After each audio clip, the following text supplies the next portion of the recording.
good life. Yes. Yeah, lead the way. I follow. No need to say No. where we are heading now, babe.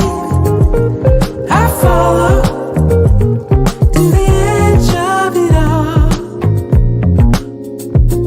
To the edge of it all.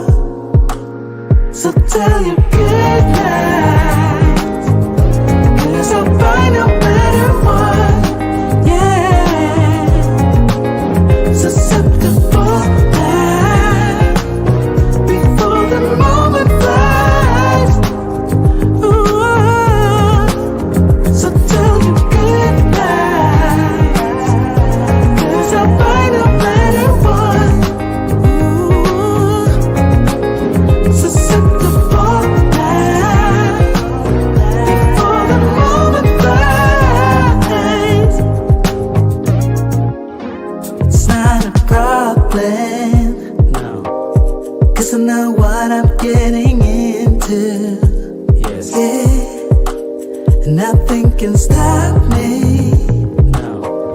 'cause I'm addicted to what you and I realize. Lead the way, I follow. No need to say where we are heading now, babe. I follow to the edge of it all. So tell your good night, 'cause I'll find no matter what. Yeah, susceptible now before the moment flies. Before it flies. So tell your good night, 'cause I'll find no matter what. Susceptible now before the moment flies. Yeah.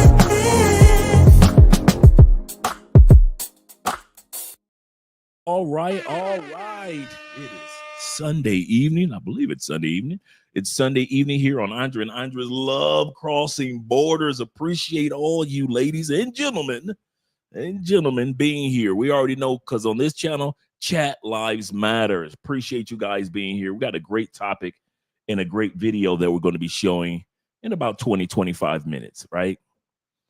It's a video from the Blizzard King himself, a message to the black man, from Dennis Spurling, the Blizzard King, who always for the last 5-6 years has encouraged us since the death of St. Kevin Samuels.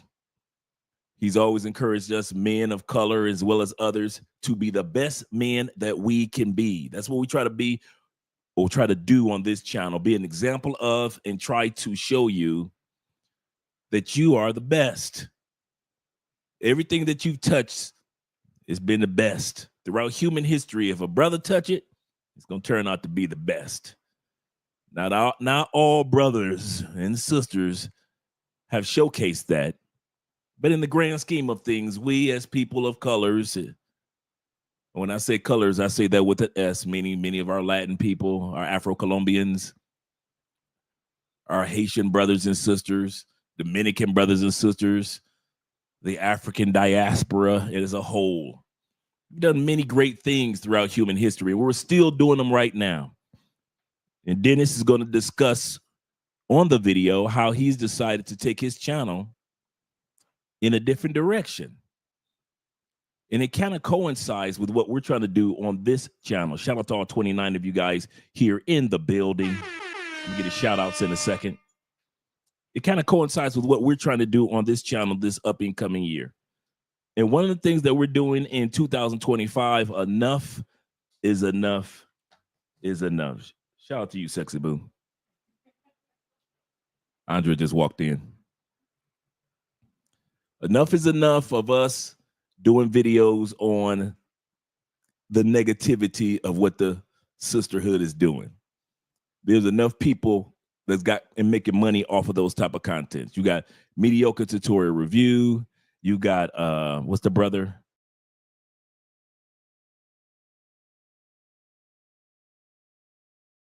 He's always showing what. Yeah, you walked in there. That's what you get. Uh-huh. Yeah, that's what you get. It's uh-huh. Yep. Uh-huh. Yes, yes, ma'am. And so you got mediocre tutorial review that's showing the hypocrisy and the madness of what sisters are doing. You've got the coffee pod.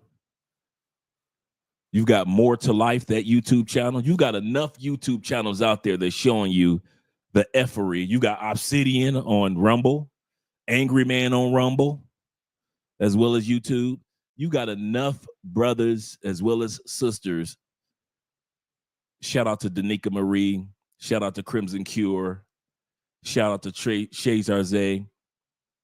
Or Shazar Zed. Shout out to Pink Book Lessons. You got enough people out there making a lot of money off of female fuckery. We're not going to go in that direction in 2024. I mean, 2025. Man, this year cropped up on me. So we're going to talk about that tonight. We're going to listen to what Dennis has to say in regards to that. In 2025, we are somewhat done. We're going to talk about, when it comes to the passport sisses and, their challenges a little bit. But the videos that criticize people and make people look bad, enough is enough of that. A lot of people are doing it just to make money. They're not doing it to make any changes in the Black community. Black women are making money off the backs of criticizing Black men. Black men are making money on YouTube off the backs of criticizing Black women. We didn't get into this for that. I got into this and Andrea got into this to help you guys have an excellent experience when it comes to traveling and relocating to other countries. That's what we got into this for. And secondly, I want the truth. I don't care about what happens to women in the States. I don't live in the States. I care like, oh, wow, that's sad. Like humanly, like morally, I care. Prayerfully, I care. But I'm not there. I haven't lived in the States in almost 7 years. I give less than a damn about what y'all doing in the States. I don't care if Black men and white men got along to the end of days. I don't care. If Black women and Black men got along to the end of days, I don't care.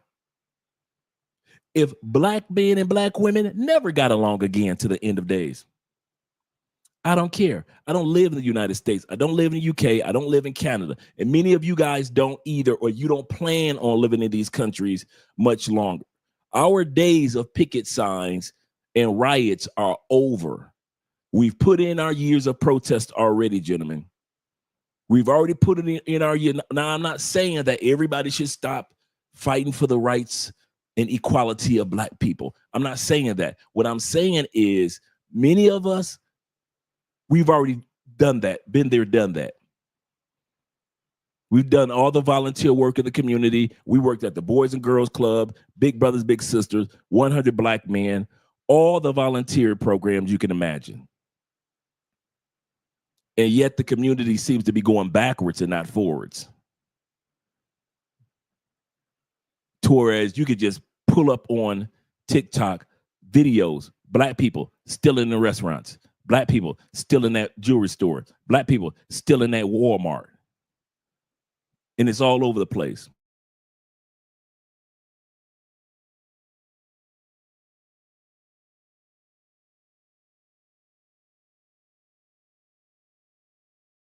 Andre, I still live here.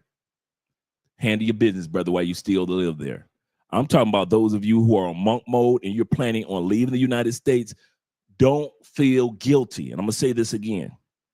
Don't feel guilty and don't feel bad if the Black community don't turn around before you leave. Some of you plan on leaving in 15 years. If the Black community don't get better in 15 years, don't feel bad about it. Still get on that plane. Some of you plan on leaving in 5 years. If the Black community can't get their ish together in 5 years, don't you feel bad about it. You did your part. You did your part as an example of going to work, taking care of your kids, taking care of your mom and dad. You did your part. You set an example. It is not your job to go through the woes of, man, Black men still getting deleted by police officers and I'm about to leave in 2 weeks. That ain't got nothing to do with you no more. Nothing to do with you no more. And I think for a lot of us who are planning to be passport bros, expats, blue book gentlemen, it's hard for us to accept that that ain't got nothing to do with you no more.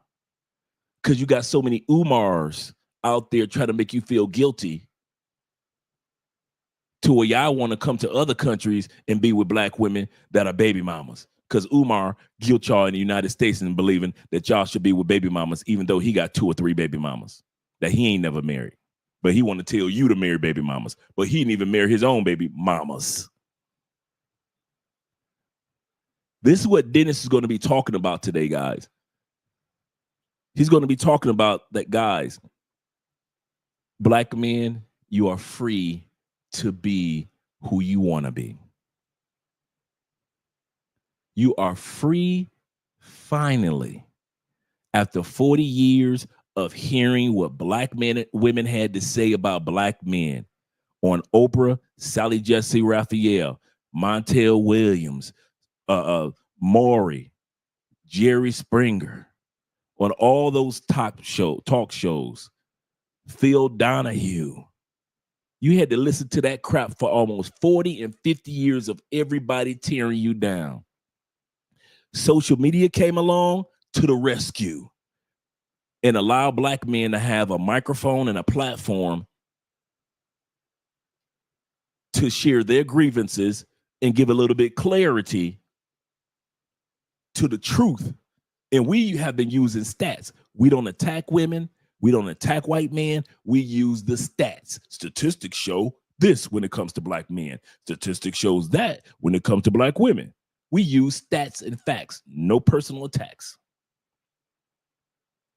To where now, even after the passing of Kevin Samuels, like Dennis will be saying, there's enough people defending black men to where we can sit back and focus on our goals now.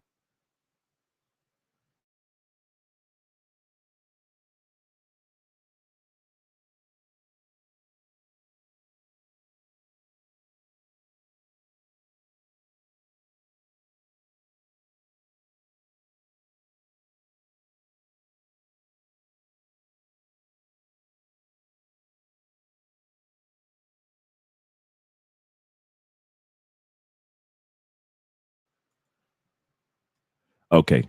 Thank you guys. I know I froze for a second. I had to close some of those windows. Shout out to you guys here. I'm about to do the shout outs in a split second. Appreciate you gentlemen being here and ladies this evening. This is not an attack on the ladies. Actually, this live stream is to set men and women free to realize, women, we don't care. We got passports. Really? We watch for entertainment, but us dudes that got passports, we in Vietnam. We don't care about what's going on back in the States between you and another brother when it comes to Cheesecake Factory and $400 dates. We don't care nothing about that. We in Thailand, black men in Thailand. Girl, we ain't got no time to be thinking about you and your little laundry list of I need him to have 6 figures, 6 feet, and 6-pack and have a 6-incher. Sisters, live that dream. That brother don't even exist. There's a 0.00% chance for any of you sisters. I don't care if you got a degree or I don't care how fine you is. There is a less than a 0% chance. That's low. For you to ever meet a man that's over 6 feet, everything about him, he got way over 6 inches for you. He gonna walk around with a 6-pack for the rest of his life. He's making way over 6 figures because y'all always talking about 200,000. He is a Muslim, Christian / Buddhist. He's a thug by day, but loves God by night. Part politician, part pimp. That brother don't exist. And you brothers who are spending your time trying to bring happiness to these women for a man that don't exist, you are crazy. That's why I love being a passport brother. And I love being a digital nomad and an expat. Why? I no longer have to live up to the expectations of a woman of a man that does not exist. You guys are too busy trying to become the invisible man. Man, if I get this money and I get 3 Corvettes and I get 5 apartments and then I get this, she gonna finally give me the bruh. No matter how hard you ask some of these sports entertainers, ask some of these sports figures and entertainers, do they women act right? Just because they got money, they got fame, they got height, they got look. Go ahead. You're going to end up like Steph Curry trying to make women happy in the States. Steph Curry is everything that most black women want, and he light skin. And his woman still ain't happy. She could do anything with her life. What she want is her husband's attention. That's what she wants. So, Jim, and I'm not going to spend the evening rambling. Like I said, we're going to be listening to Brother Dennis. But I'm here to encourage you, to let you guys know. Stop. For those of you that are going to stay in the States, cool, nothing wrong with the United States. Like I said, with a passport, we love all countries. We love all countries. So for those that got passports and we're leaving the States, don't think we hate the States to leave the States. I'll say that again. We have no hate for our home country. A lot of y'all be like, y'all must hate the United States. No, we love all the countries. That's what a passport says. Guess what? When we leave the United States, guess what we get? A passport stamp. When we go to Mexico, guess what we get? A passport stamp. Cuba, passport stamp. Colombia, passport stamp. And when we take our butt back to the United States, guess what we get? Passport stamps. So people that think that we're hating on the United States, you're crazy. We get the same stampage in the United States that we get from around the world. We got to get that stamp done. So we have love for the United States. So, but for those of you brothers that's going to stay in the United States, that issue and all those U.S. issues in the black community, those are yours. We love the black community. We appreciate the black community. But we live in Switzerland now. We don't give a damn about what y'all doing back in the States. We're living in Kenya, Tanzania, South Africa, Uganda, Ghana.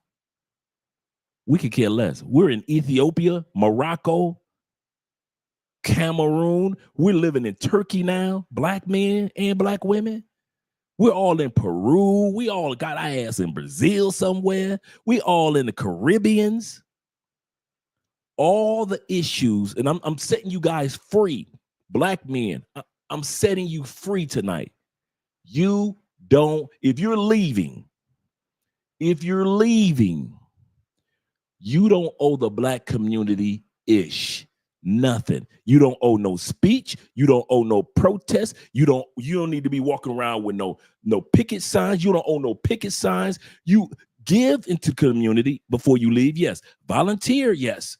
But you don't owe nobody nothing. Why? You leaving. If, like I say, if the black community go through kumbaya while I'm gone, I'm happy for the black community, but it ain't got a dang thing to do with me.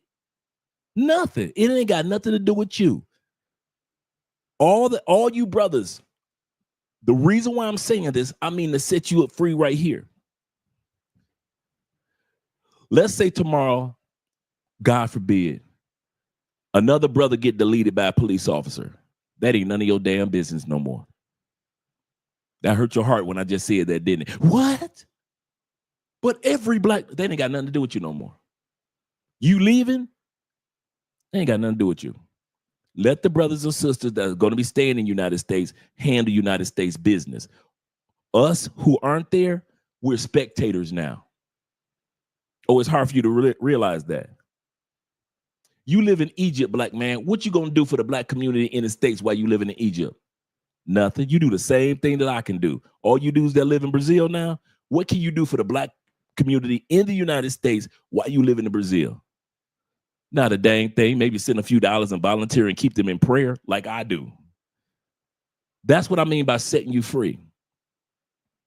You do not owe the black community in the United States anything but prayer and maybe send a few dollars if you planning or if you no longer live in the United States, because you cannot do anything. You can't go to a city council meeting. You can't volunteer nowhere because you don't live there. You can't sit back and say, well, I'm going to write my congressman. That's the most that you can do.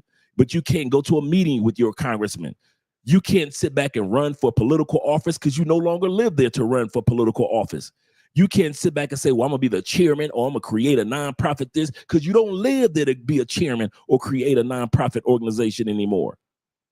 You don't owe anybody anything in the States. You don't owe white people. You don't owe white men, white women, Latin men. You don't owe anybody anything except the government when it comes to taxes, and you still gonna get tax breaks on that. I don't know if anybody's told black men, none of us are obligated to give to the black community in the United States just because we were born in it. That's like saying we are obligated to give to Africa because that's our lineage. If you don't live in Africa, what you gonna do for Africa? Other than prayer and send a few dollars like you've been doing. But you can't do much, can you? Have we been able to do much other than prayer and send a few dollars and maybe a couple of black missionaries? Most of us in the black community in the United States, but most of us in the black community ain't never really did nothing for the 54 countries of Africa. Why? Because we don't live among the 54 countries of Africa. It's the same thing once you leave the United States. You don't owe the black community because you don't live in the black community or even in the US anymore, or UK. All you UK brothers, you don't owe the United, oh queen and oh king, long live the king, long live the queen. You don't owe them nothing. Old Canada, you don't owe them nothing. If you're a black man and you live in Canada, you don't owe black people in Canada nothing no more. You paid your dues. You can't fight for what you ain't there for. You are free. What Dennis is going to be talking about is, what are you going to do with that freedom? What are you going to do when freedoms comes for you? Shout out to my brother, both professor in the building. What are you going to do when freedom comes for you? When you're free to drive and you ain't got to worry about police pulling you over because you're in another country, what are you going to do with that freedom? When you're free to live in countries with a better cost of living and better medical and better foods, what are you going to do with that freedom? You're free to be with quality women or just party girls. Either way, what are you going to do with that freedom? Right now, many black men don't realize you're free. You don't live in the States to get arrested. To get arrested as a foreigner in another country, you had to be doing something really stupid to get arrested. There's very few times I've seen a brother get arrested in another country and they like, man, so-and-so got arrested. Why? Because he was black. What? We don't hear that headline very often when it comes to dudes that travel in other countries. No matter what color you are, we do realize when a person get arrested in another country, you be like, I can see how he got arrested. No matter what color you are.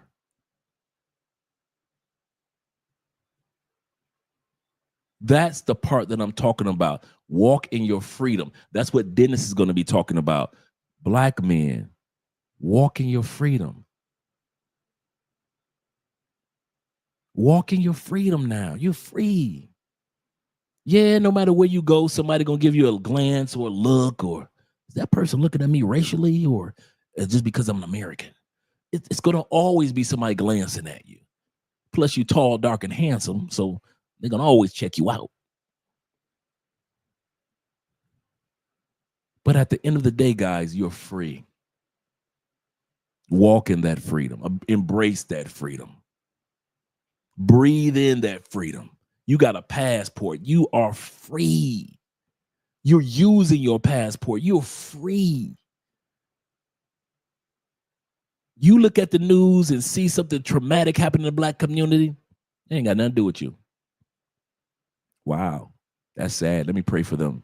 And if I could send some money through a GoFundMe for the family, I'll send the money. But you ain't got ish to do with the United States as far as rescuing the Black community. You are a globalist now. I said you're a globalist and you are earthling. Chuck D said it best. I'm no longer just a Black man. I'm an earthling. Some of y'all don't want to embrace the fact that you are. See, the United States is one of the few countries in the world that constantly, all day long, reminds you of your race. If you are white, guaranteed the United States, from the time you wake up to the time you go to bed, they gonna remind you that you white. If you are Asian in the United States, from the time you wake up to the time you take your tail to sleep, all day long, somebody gonna remind you of that you're Asian, whether it be on a commercial, television show, a comment, off, a joke. Somebody's going to say something that has to do with your race in the United States. We love race. We love two things in the United States, and we cannot lie about it: guns and racism. We love it. We love racism in the United States. Love it. When you wake up in the morning, Black people gonna remind you Black, white people gonna remind you Black, Asian people gonna remind you Black, Latin people, y'all go do the same thing. Soon as you get up, everybody calling you Mexican. You could be Colombian, you could be Puerto Rican, you could be Dominican, you can be Haitian. You could be a Haitian, because a lot of people don't know that Haiti is a Latin community, but you could be Haitian. And they were still the Mexicans. Everybody that's Latin in the United States is called a Mexican. Them damn Mexicans. Your little Mexican friend. You mean my boy from Honduras? Yeah, the Mexican boy. I just said Honduras. You mean my girlfriend from Peru? Yeah, the Mexican boy, the Mexican girl you dating. That's the one thing we love in the United States. You are free to where you get bits and pieces of people remind you of your race in other countries, but not like in the States. United States gonna remind you of your race all damn day long. You blackity black, black, black, black, black is proud, black is this, black, and it is. But goodness gracious, not all damn day, every day. It's like, like when you listen on the radio and you hear a Chris Brown song and they play it like 10 times a day, you like, damn, that was my jam when it first came out, but damn, I don't even listen to the radio no more because they're gonna play the same 5 songs every day. That's racism in the United States.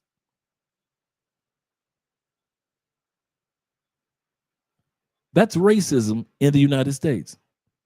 The same broken ass record for years and years. And if you leave the United States and go back, they still gonna be talking about 2 fucking things: guns and race.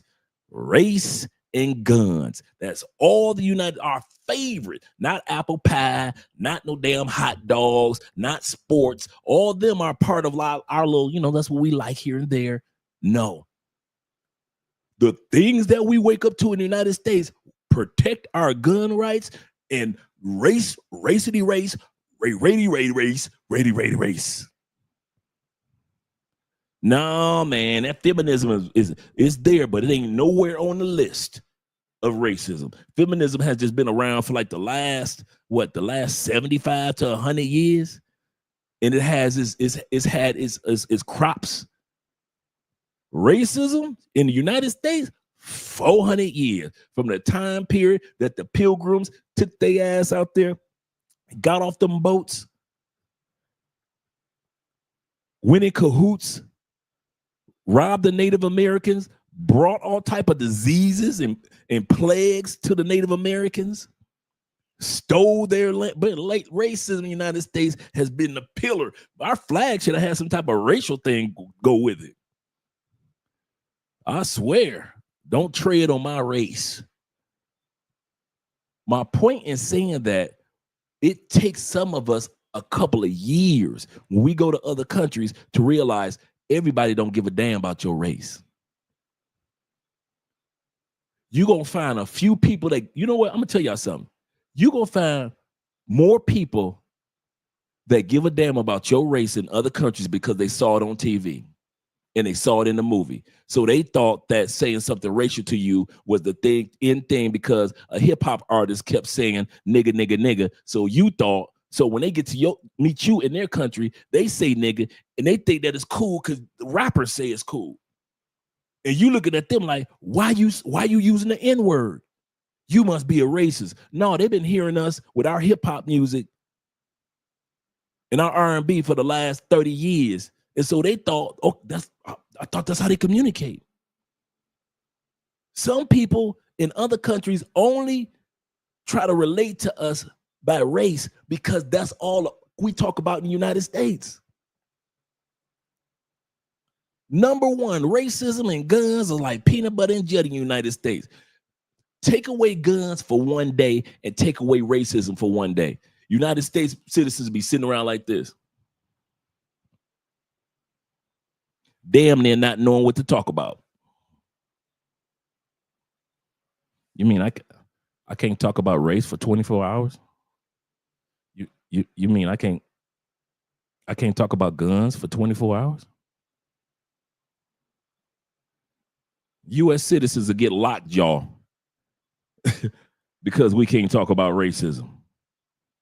You're free, black man. White dudes, y'all ready? But this topic tonight is going to be about black men being free. White dudes, you free to be friends with whoever the hell you want to. Now you got a passport. Give you a perfect example. Professor. Shout out to Professor in Mexico. White dude. Lived among the brothers in Choco, Colombia. And I'm talking about Choco is black, black, black, black, black, black, black, black, black, black, black, black. You might as well be parts of Africa or the Congo here in Colombia for Choco. That's a whole state, not a city, a state of black people. And this white dude enjoyed his time in Colombia among them before his other journeys and then spending time in Mexico helping guys get their fireman certifications and licensing and all you need to do when it comes to be a fireman down in Mexico. He's free to do that. Let him had volunteered to go into the all-black community as a white dude in the United States. White people would have had all type of crazy ish to say about a white dude purposely moving among them. You must be Eminem. You must be da. With a passport, he's free to live anywhere damn well he please. And he can have friends any race he want. It ain't no rednecks in Kentucky that's going to be running who he friends with no more. Got something to say. Ain't no Jewish dude whispering in his ear. So you like hanging out with the black guys? I see you like hanging out with the black. He ain't got to go through none of that book no more. He could be with whoever he want with. If he want to be among the Latin community, he can. If he want to be among the black community, he can. White boys, you free too. Your passport set you free to tell other racist ass white people in the United States get where they can get the fuck on. You finally free to be who and hang out with and be cool with whoever you want to. If you want an Asian wife, so be it. Fuck what white people in the United States got to say about you, your Asian wife, your Australian white wife, or your Australian indigenous wife who's dark and blonde hair. Doesn't matter. You got a passport, and white boys, you free. There are so many white boys that want to be free to be who the hell they want to be, but they cannot be that because they paw is racist. They uncles is racist. Their cousin was racist. The co-workers were racist. So now they got to pretend in the States like they don't like black people, or they don't like Latin people, or they don't like being among other races. But deep down in their heart, they always want to be with everybody. They want to hang out with everybody. But if they get caught hanging out with everybody, all hell gonna break loose because they gonna talk about them. They gonna talk about your mama. What's wrong with your son? What? Well, Chad is hanging out with those black guys now. Now Chad got a passport. Chad fucking everything. Everything. Chad gives less than a damn. Why? Chad is free. He can be whoever the fuck and hang out with whoever he want to be. He ain't got to worry about none of that bullshit ass racism that's stuck in the United States. If he want to be with a white girl, he can be with a white girl. If he want to be with a black woman in another country, he can be with a black woman in another country. And for the most part, ain't nobody gonna say ish. Same thing for you, brothers.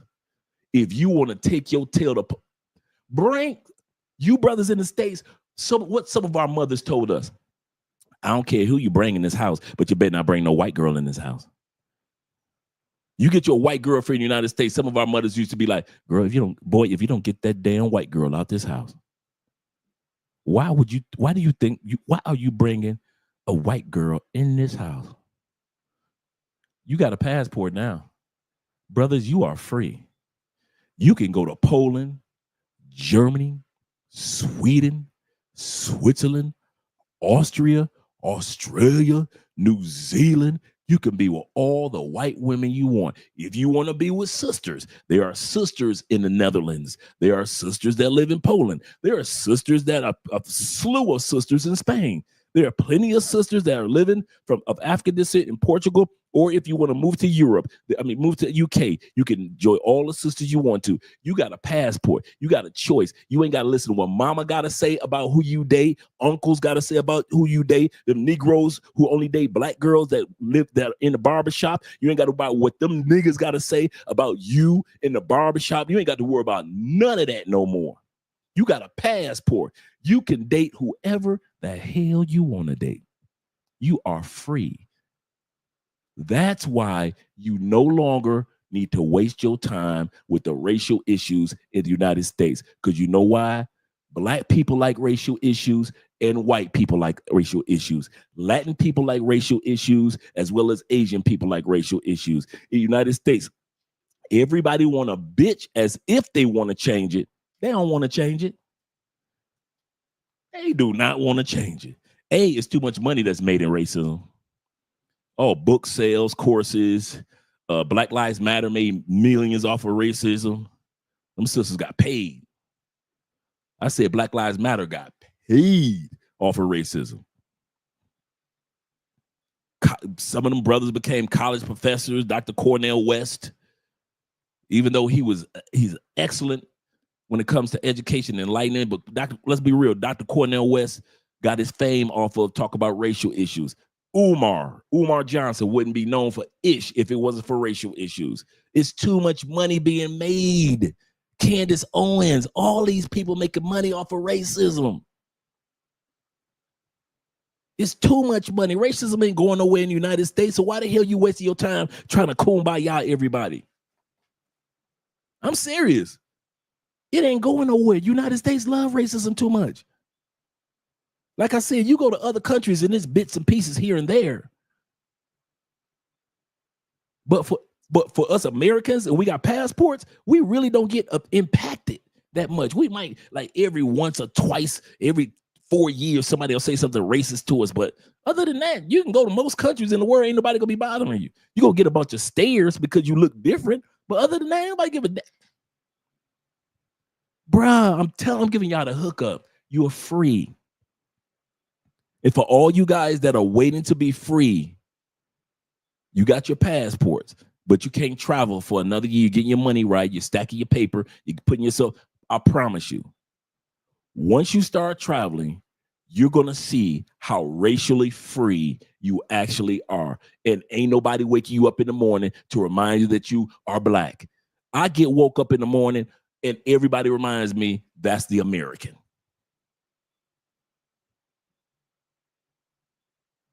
My race and ethnicity comes second to my nationality. I remember one time Andre and I were in Barcelona in Spain, right? We get in an Uber. This dude from India. He's the Uber driver. Really cool dude. And he looked over at me and he said, "You from Brazil?" And I was like, What? Everybody black's from Brazil? He said, "Oh, you're American." And his whole demeanor changed. Not because of my blackness, in other words, my ethnicity or color, but because he realized, oh, my nationality is, that's an American. That's an American dude. And it wasn't, that's an American black dude. It was, that's an American. Okay, let me go ahead and change this conversation up. There are people that say stuff to us black Americans that they don't even say to black Nigerians. They don't say that those certain things, or they're not open to black people from UK or black Canadians as much. But when it comes to black America, as soon as they find you American, they just feel like they can just talk about anything. You might as well be white. You be like, did you just say that? Wow. Well, I never looked at it from that perspective. People feel free to say stuff to you as an American that they wouldn't say to other nationalities. Because you're American, they feel like you kind of like up here, so I can just talk to you as if I was talking to a white man. You know, I don't like when those other nationalities come here and take our jobs. What? Talk to me about it. Yeah, you sit back and have people talk to you about stuff as an American that they wouldn't dare say to you if you were in America. You'd be like, wow, well, tell me about that. Pray tell. You guys are free. And those of you who are going to be relocating, you're on your way to your freedom. Shout out to you. If any man be in Christ, shout out, you going to bring me the scriptures, brother? All right, let's bring that Colossians to him. If any man be in Christ, he is free indeed. If you have your passport, you are free to move anywhere you want. Preach, brother. Let me go to these comments. Shout out to my man Theo in the building. Shout out to Theo in the building. Let me scroll back up to you, gentlemen. Poor man 313, them Detroit boys. Fuck up out my face, goddammit. I'm from Detroit, Michigan. Don't play with me. Don't play with us. Let's get us some music going, guys. Let's get us a little bit of music going. Music nonstop. Let's see. I haven't played this one. Let me see.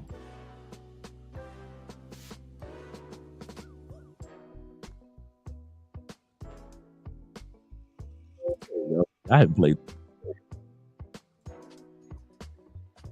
Let's keep it smooth for a minute.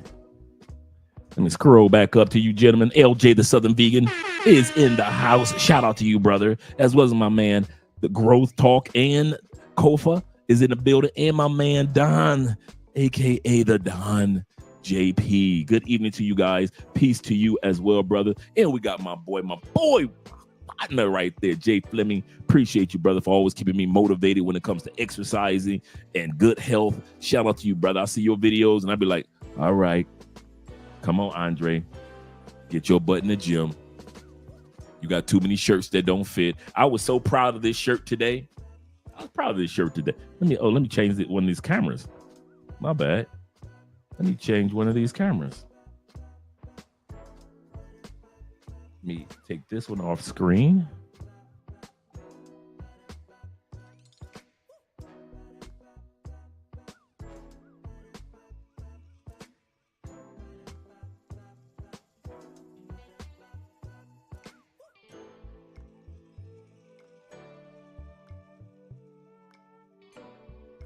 Oh, here, I think I'll go here.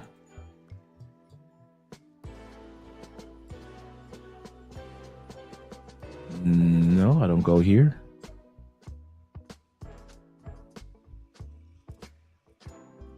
settings. That's where I go to. And camera. There we go. There's your boy.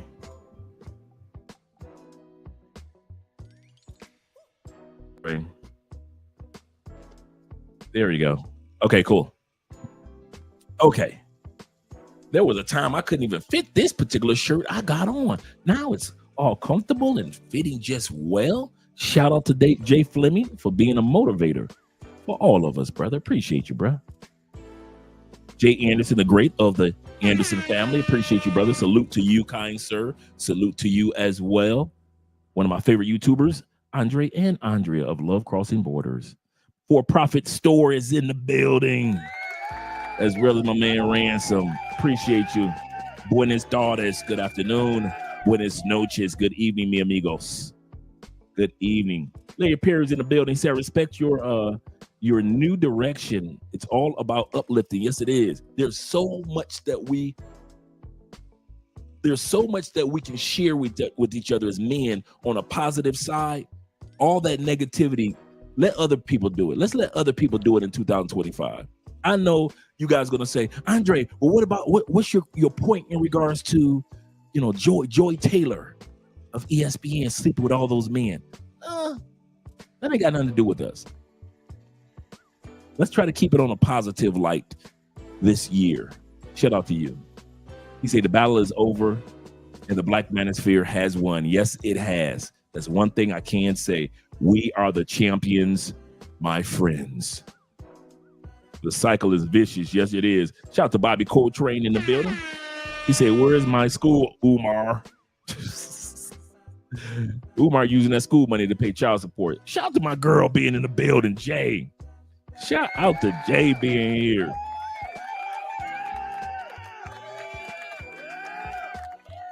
Theo says this. He says, if you want the milk, go for the snow bunny.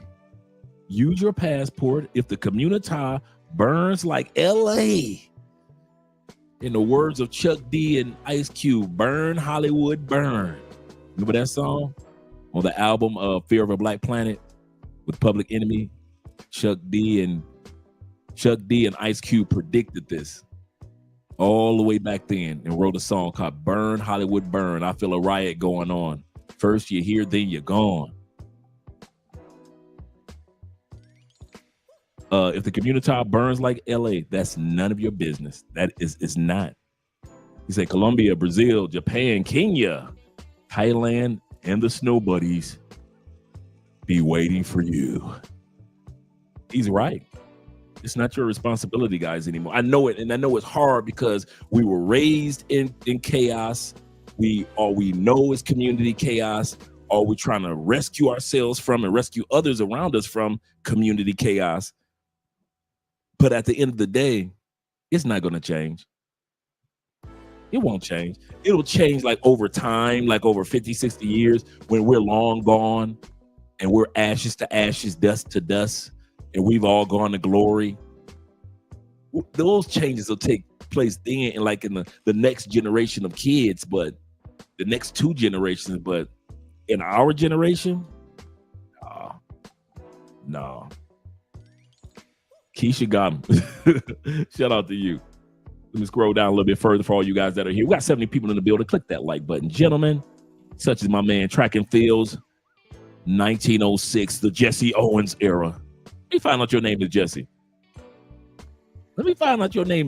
And that's how I kind of figured it out. Trying to please women to have vitriol for you, that have vitriol for you. Yeah. You're trying to, that's a good point. That's another thing. Let's stop trying to please or convince or going on panels with women that, just some of them, and there's a small pool. Let's be honest. Most black women off camera ain't hating on brothers. But the small pool of sisters that's out there, let them talk. You got a passport, man. And I don't like them passport bros. Girl, I can't hear you over this airplane. I'm sorry. I said I can't stand passport. I can't hear you over this amazing salsa music and bachata, merengue, Kumba. I can't hear you, sisters.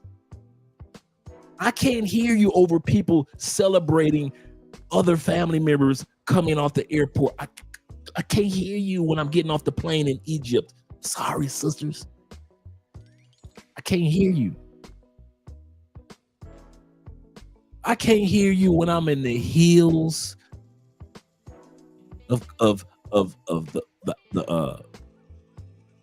I can't hear you when I'm watching the aurora lights in Northern Europe, or whether I'm in the sand dunes of Egypt. Sisters, I'm sorry. I can't hear a damn thing you talking about. I don't like black. Passport bros are. I don't hear you complaining. I don't hear the complaints of black men that don't like passport, bro. I can't hear none of y'all, bruh. Y'all speaking to, it's amazing, dude. You hear American men that don't have passports criticizing dudes that do have passports that don't live in the country to hear you criticize us about having passports. We ain't even in the country to hear you criticize us about having passports, and you ain't even got a passport. You know those passport bros.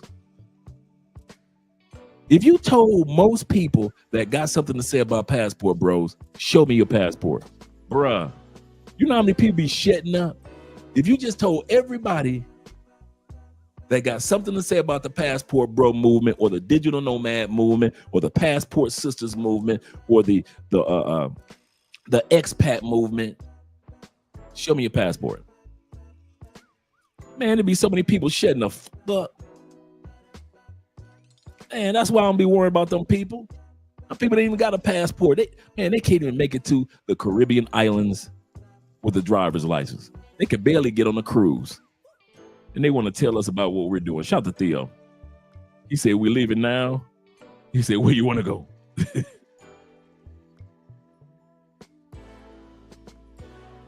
He said, I'm looking for Eastern Europe and South. Oh, he's talking to Theo. Let me not step into somebody's conversation.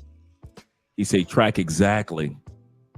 Dudes are literally trying to please white supremacists. For what? I don't even get that one.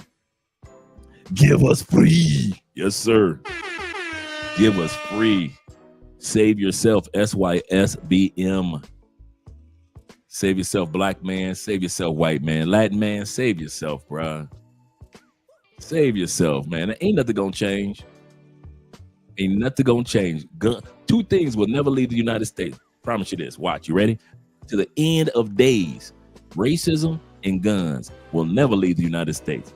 That feminism will come in its waves and it will go. The economy will raise and it will go down. Bull markets, bear markets. But the one thing in the United States, the thread has been consistent all the way through good times and bad times, whether it was the Industrial Revolution or whether it was Black Wall Street. It does not matter. Whether it was Jim Crow and slavery or whether it was the white supremacists and the Klan movement, doesn't matter. The two things that have been the thread that's been consistent, nonstop, you can't impact it with economics at all. United States is racist towards each other. Now we're bigoted towards other countries, but we show racism towards each other. And we love guns. We love us some guns. That's consistent. You can't say nothing else in United States history has been as consistent as us being racist towards each other and us and our love for guns. We love us some guns, boy. I'm not hating on us with that one. He said, if I read that one, Professor. Shout out to Professor once again. He said, I've been saying this for years. You're free to come and go. Yes, you are. He said, I picked a plain Jane who's willing to go through the Appalachians, the apocalypse with me. That's how you do it. That's how you do it. He said, I'm glad that y'all are back. Like I said, tonight's topic, we're going to be listening to a video from our brother Dennis. He just dropped it a couple days ago, and it's the 2025 direction that he's going to take the channel. He's doing the exact same thing that we're doing, and it was such a motivating statement or words of encouragement for Black men to walk in your freedom. Right now, as Black men, y'all ready? Y'all ready? This is going to hit somebody upside the head. Right now, as Black men in today's society, we put more pressure on ourselves than anybody else. Your kids don't put as much pressure on you as you do. You think your woman put pressure on you and talk about you bad? You should see how you talk about you and treat you. All the goals, the plans that have been laid before you, and you didn't believe that you could even start them, so you never started them. Some of you dudes should have been in Theo's classes before I got in them. I am not Theo's best student, but one thing Theo can attest to, Andre is there and he ain't quitting. I believe in the story of the tortoise and the hare. I may not be the fastest, I may not be the quickest, but the tortoise ended up winning at the end of the race. I'm just doing the tortoise thing at times, but the tortoise never gave up. What's my point? Some of you brothers, you don't need no clans members no more. You talk bad about yourself. Well, it was because we're going through PSD of racism. Cut the bullshit. You're free from most of that. Most of us, we ain't accomplishing our goals because we just aren't going for them like we should. Some of y'all should have moved out of the United States before I did. You had the money, you had the opportunities. Like I said, y'all was too busy going back and forth to DR buying bitches instead of buying property. Pussy over property. Pussy over property. I don't need no property. I need pussy. Forget buying property. I know I got the money. I can buy all the property. I'm gonna buy all the pussy first. And then you see dudes like me and Tyler and Austin Holloman, and we come along years after you guys have been going to these countries. And we go to these countries and act like we got some damn sense, and you still run around and talk about you 51 years old. You start going to DR at 31, and you still talking about some pussy over property at 51. You 51 years old, still going to DR after 20 years and still talking about pussy over property. And you wondered why nobody want to see you on YouTube.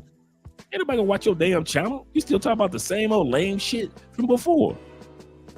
Pardon my language tonight, gentlemen. Shout out to my brother Cortez in the building, as well as my man GJ Dating in the building. Shout out to you, Glenn. Appreciate you being here. Our flag have been in the yin yang sign. Yeah, for real. That's what our flag should have been, the yin yang sign. Yep, that's a good one. We're going to get started with the video in a second, guys. The Dennis Spurling video. And I kind of edited it too, so I put a lot of extra clips and everything in there. Shout out to Deep Soul, man. Like I said, I like that YouTube name. Appreciate you. He said, you mean stole our land? Tis true, my friend. Tis true.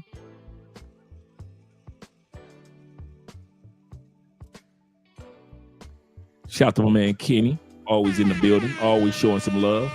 For all you guys that sent me your email, send me your phone number to get into the WhatsApp groups. I didn't have time to do it today. I was busy. But as soon as this live stream is over, because I won't be too long tonight, most of the talking will be by Dennis. As soon as I'm done with this live stream, I'm going to spend the rest of the evening just putting all you guys in the WhatsApp group. So some of you guys are going to get notices this evening that you're in the WhatsApp groups. And the one main WhatsApp group that you guys were asking about that I'm putting you into is, there are four. First one is the Black expats here in Colombia, that group. Second group is BMT Cali, black men that travel to Cali. Third group I'm putting you in is our black Colombian masterminds group. You're going to be put into that. There's like 200 of us in there now. So a lot of guys that you see on the live stream are in the Colombian masterminds group. And the fourth group that I'm going to be putting you in tonight is the remote work government contract jobs group. So I'm going to be putting you in that group as well tonight. For all you guys that now, so you guys know my email. You know my email. Let me put my email address up real quick. If you're still interested in getting in those groups, in those WhatsApp groups, just send me your phone number and say, Dre, put me in those WhatsApp groups. Send me your number tonight. Because like I said, tonight, I'm going to be adding guys to the group. So all the guys that asked me last night, that's all I'm going to be doing after this live stream. Because I didn't get a chance to do it earlier. And I promised you guys to be a man of my word that I would get you in there today. Brother in life, big brother in life says this. He said, when I got off probation, my passport was my freedom paper, my freedom paper, and my concealed carry was licensed legal to protect my ground. There we go. There we go.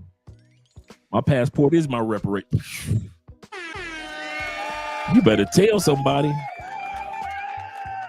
Shout out to Dave in the building. You better, man, listen. You better tell somebody. We're about to get started with Dennis's video in a split second, but I'm going to get ready with these shout outs.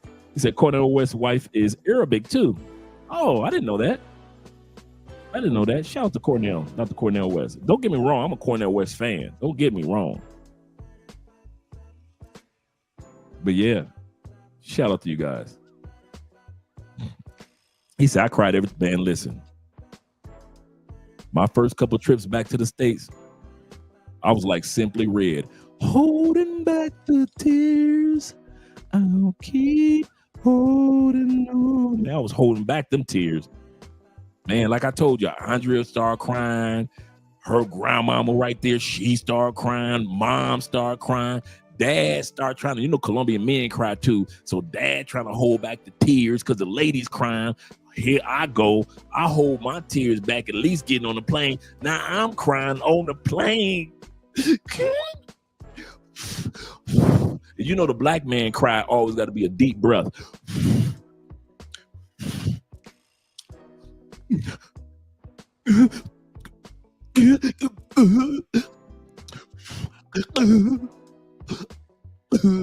I got to go back to this, mama. And it really don't hit you until you get back to customs and you land that plane back in the States. Oh, yeah, I remember that pain in my chest right now. And you got to go through custom, and all that stress from the States was like waiting for you at the airport. I've been waiting till you got back. Stress is like your pet dog. You know, dogs are faithful. As soon as you open up that door, they come running, right? Man, that's how that stress was when I got back to the States. I was stress-free, eating good, feeling good, relaxed, peace. Man, it's literally, I hadn't even made it into the customs line yet. I'm just walking, and stress just ran up on me like, hey, Andre, I missed you. And just jumped on me and knocked me to the floor and was licking me all on my face. Stress was waiting for me to come back to the States. Like my first 3 or 4 times back, I kid you not, I had got to the point where I was used to stress jumping on my chest. Stress was about the United States stress on my chest. Kid you not, it was like a big ass Saint Bernard with a big ass purple tongue, just licking me all on my freaking face.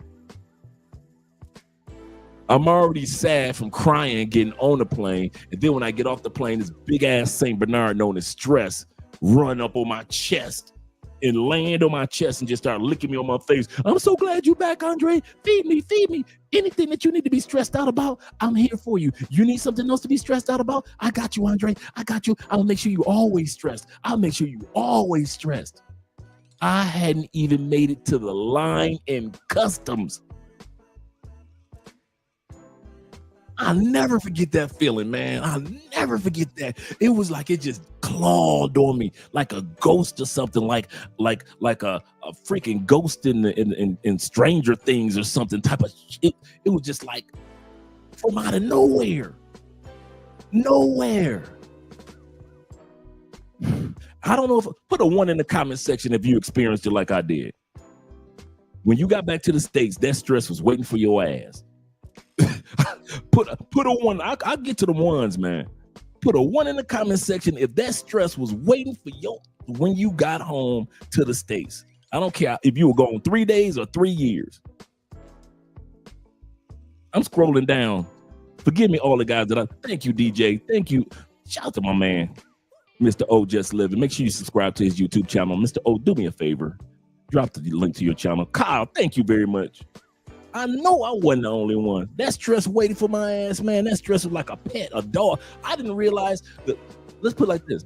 I didn't realize the friendship I had with stress. I didn't even realize as an American that stress was a part of my family. Like your dog's a part of the family. Stress was my Saint Bernard, my pit bull, my bull masters. Stress was not a chihuahua or a poodle running up on me. Kid, you know, man. He said he had them Denzel tears like in the movie Glory. For real. That's how it was, man, at the airport. Shout out to Dave. Shout out to Garfield. He said, I got my passport. My goal is to travel to Argentina. Argentina is nice. If you cannot make it to Europe, I mean this, guys. If you cannot make it to Europe, go to Argentina. You will swear you're in Europe. It is nice in Argentina. It is nice. And a lot of people sit back and say, well, it's racist in Argentina. Their form of racism is different. Their form of racism that they're trying to make one race by blending all the races together. They're not sitting around like, ooh, I can't stand you, black man. Their racism is like, come here, black man, have babies with us and make us all one. Like some crazy Stepford Wives type of thing. That's how Argentinians like. There's no such thing as black people because we're all one. Like, you people are creepy. He said, that's what's, yes, sir. Yes, sir. He said, when you touch down back in the Matrix, he said, baby, facts. The thrill is gone, baby. Yeah, your BB King Lucille started playing. You start playing BB King guitar Lucille. Kid you not. The thrill is gone away. Yeah, man, they checking for, bruh. There are very few countries that ain't checking for brothers. I'm gonna say that right out the gate. Let's get this one out of the way. There are very few countries that a brother can't come up. If you got a country that they ain't like brothers because they hating on you for being able to come up. Oh, he think because he black, he can come over here and just smash our chicks. Every once in a while, you meet somebody like that. But for the most part, females be looking at you like, oh, he black. I got this one time. It's just one thing, I have to admit it. They be looking at you like, I got this one chance to give me some black man. And like I said before, if you think it's something wrong with getting coochie from a female that only wants you because of your race, you crazy. Why? Because it's been like that your whole life. White brothers, you do realize there's a lot of white girls in them hills of Kentucky and Indiana only gave you that coochie. That blind girl, the country girl only gave you that coochie because you're white. You do realize that a lot of those women in your high school would have never gave you with the same personality, same accomplishments, same goals, same you. You would have never got that coochie if you wasn't white. Brothers, you do realize there are sisters in Detroit, Chicago, Atlanta, DC, LA, all parts of Texas that would have never, with the same personality, with the same mindset, the same things that you've accomplished, the same sense of humor, you got the same height, you got the same facial features, Everything about you is cool. You're still clean. You're wearing the same colognes and everything. You do realize if you wasn't black, 50% of the Keishas would have never gave you that coochie. See, I ain't dumb enough to realize that I got sex because of my race. I know women that was black that smashed me, and I had a chance because I was black. They let me walk up on them and talk them out the coochie because I was a black man. But I knew if I was white and walked up on them, it would have been like, back then, what you doing over here, white boy? You been getting coochie your whole life because of your race. Asian dudes, guess what? You got a lot of Asian women because you Asian. You're going to always get judged and you're going to get you some coochie because of your race. Don't throw it away. Like I say, white boys, when you come to Colombia, if there's some women that's crazy enough to just have sex with you because of your race, get them. Get them. White boy, get them. Brothers, if there's some women in Europe that's crazy enough to think because you black that you got some magical sex, get them. Get them in Germany, get them in Poland, get them in Austria, get them in New Zealand. Get their asses. If they dumb enough to think just because of our skin color, something's supposed to be special, get them. You're going to always get some coochie because of your race. You're going to always not get some coochie because of your race. You will always get some coochie because of your race. You got a white boy that can land in Denmark, can't get half the coochie you get. Why? Because they white and he white, and they look at him like he's just another white dude. But as soon as you land, they're like, oh my God, there's a black guy. And now you getting all the coochie because they got a fetish for you. And the white dude looking like, man, I only got like 3 or 4 women to give me the coochie. He got 13 women in 2 weeks because he's black. You damn right.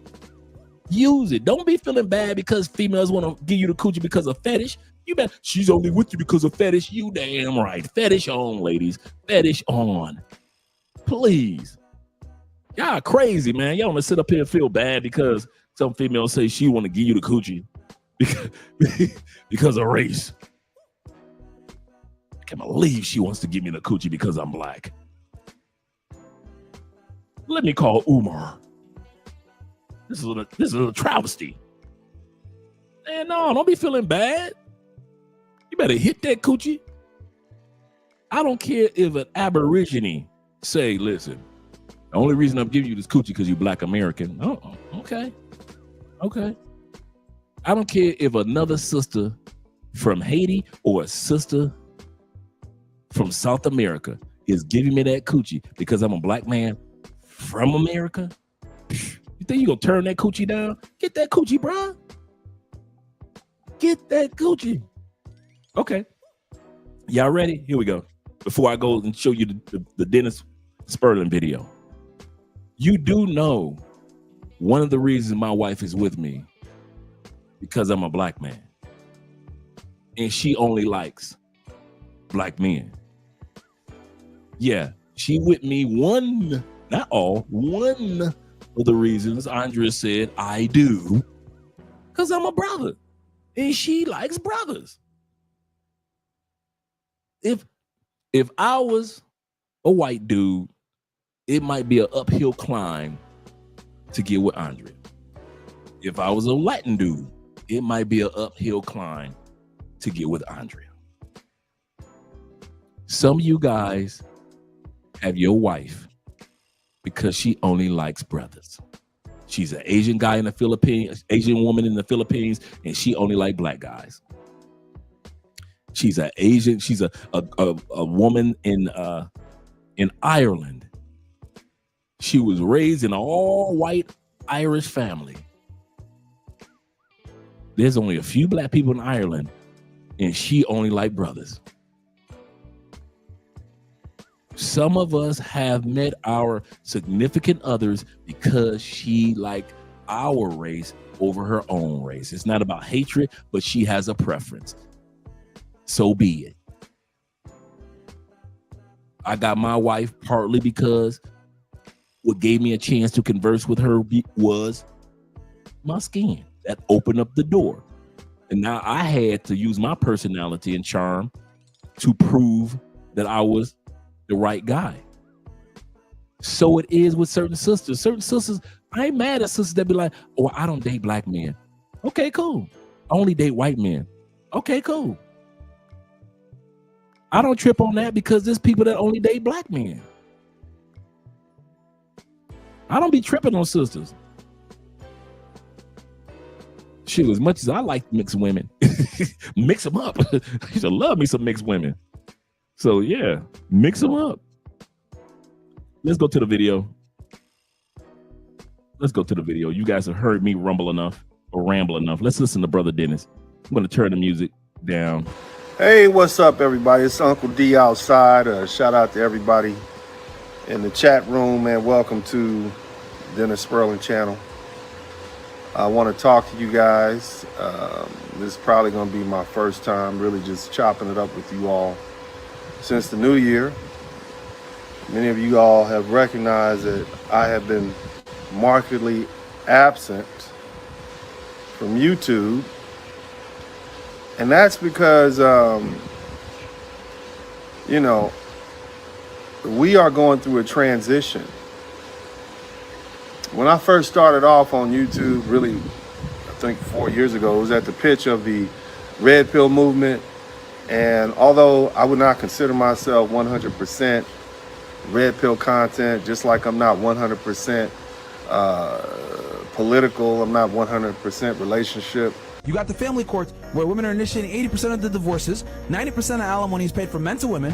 Women win almost all the child custody battles, okay? And people might sit there, well, Myron, the men don't fight for the kids. The reason why they don't fight for the kids is because their lawyers tell them not to waste their money and time because they're going to lose. Because a lot of people say, oh, well, Myron, the men don't even fight for the kids. That's why the women get the kids automatically. No, a lot of the times when guys retain counsel, the counsel tells them straight up, bro, you're not going to get them. The only way that you're going to get custody of your kids in today's day and age is the woman got to be damn near pathetic and homeless. Krishan Rock Yeah. level type stuff. And she still got the kid. Yeah, which is scary, by the way. Red pill community sets men up so badly for long-term relationships. It tells men you have to have a high body count. Cool. They go out and have a high body count, but you have to be with a virgin. Okay. But when they go out into the real world, after they've had a high body count, they are not sexually compatible with a virgin. They are so easily bored by a virgin. They don't know how to work a virgin. They don't have the patience to teach a virgin how to behave in a way that they are pleased with. So they always end up maybe they'll marry a good woman. They'll go straight to the escorts when they want their pleasure because they cannot be emotionally and sexually compatible with a virgin, because a true virgin who's good, who's genuinely good, wouldn't select a man that's been sleeping around. So he probably has to fake it to get that good woman. And then while he's being fake, he needs a very promiscuous woman to serve his genuine needs. So he ends up either being married to a good woman and then using escorts on the side. So escorts are still getting the better end of the deal because they see the real you, whereas your wife sees the fake you. Or they end up, I can't be with a virgin. I'm no longer compatible. So they end up with just... I'm really just your Uncle D here to chop it up with you. But what I want you brothers to know, and for you guys who don't know, my page, my YouTube page, my Facebook page, all of my social media has always been designed to uplift black men. Always been designed to defend black men. In reality, I just really want to teach black men how to defend themselves and not sit around and just let people just destroy our reputation and destroy our character without some pushback. And so kind of that's what I've been at. So what I do is I would discuss current topics, and I would do it from the perspective of a black man to give other black men ammunition that they would need, so that they can then take that argument and that rationale and that logic and go out and defend us. My main problem with anybody who speaks against black men is this, and I'm not talking about justified criticism, I'm talking about just flat out denigrating black men and talking bad about us. You make our lives hard.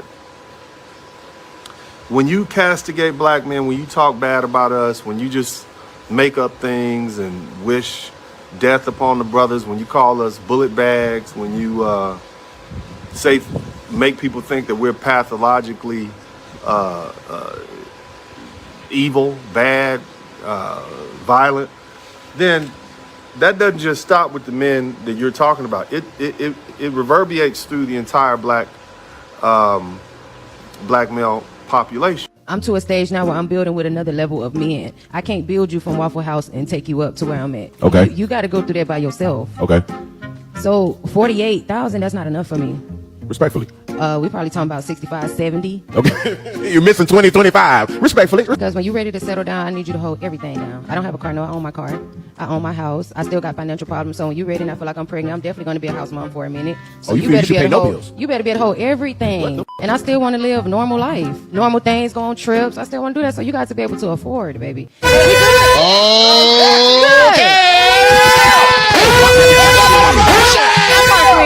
in the hell are you going to demand me to bring something to your life that you ain't brought to that mother? You talk about you got financial problems. Goddamn it, well, we got financial problems then. How does that make sense for you to demand something that you have not obtained yourself? Because quite frankly, guess what? My second job I ever had, I was at Waffle House, and I'm a millionaire now. So sometimes you got to stay with that nigga. You got to ride that ride with him and run that damn marathon at the end. What y'all want to do? Y'all want to sit around at the goddamn finish line and fuck the winner? I say, you gonna be at Waffle House before I will, goddammit, after he come in. Women, you cannot be scared to build with the man. If you see potential in this man, if you see vision in this man, if you see purpose in this man, this is just a pit stop of where I'm going in life. This is just a step of where I'm going to end up at. This is not my final destination. But you are waiting for a man that's already built when you're not built yourself, and they say you're settling. No, I'm settling. There are no good black men out there. That's what someone said to me the other day on a post that I made on another social site. And I vehemently and adamantly disagree. There are so many good black men out here. There are so many good black men that I know personally. I have friends who are married to good black men. I have friends who are good black men, who are married to black women, who love black women, who do good in their families, in their careers, and in their communities. If you are a black woman who believes that there are no good black men out there, I have to tell you that the problem is your perspective. You get what you are. You attract what you are. You experience what you are. And so there is something about the way that you may be showing up, about your belief systems about men. It may be that you're carrying past trauma from experiences emotionally and intimately that are still harming you based on what happened to you in the past. That's calling in the negative energy, and that's bringing in more of the types of men that you're used to who hurt you. There will always be a large segment of the population of black men who are good men, who are good humans, who want to be married to black women. And it's up to you to really figure out how you can create a personal shift to change your perspective and draw in something else. And that is not to minimize some of the experiences that black women have had with black men. I myself am a sexual abuse survivor, was sexually abused as a child by a black man that I trusted, but I still have experienced black men who were good to me. And I know so many good black men. And so I will not personally let anyone speak negatively about black men in that way or lump all black men into this no good category. And if you are a woman who wants to be in connection and in relationship and in love with a black man, you're going to have to wash your mind, wash your perspective of the idea that black men are not good in order for you to begin to attracting good black men. And so that's why I have always been so vehement about defending black men. And I've done it for about 15 years now.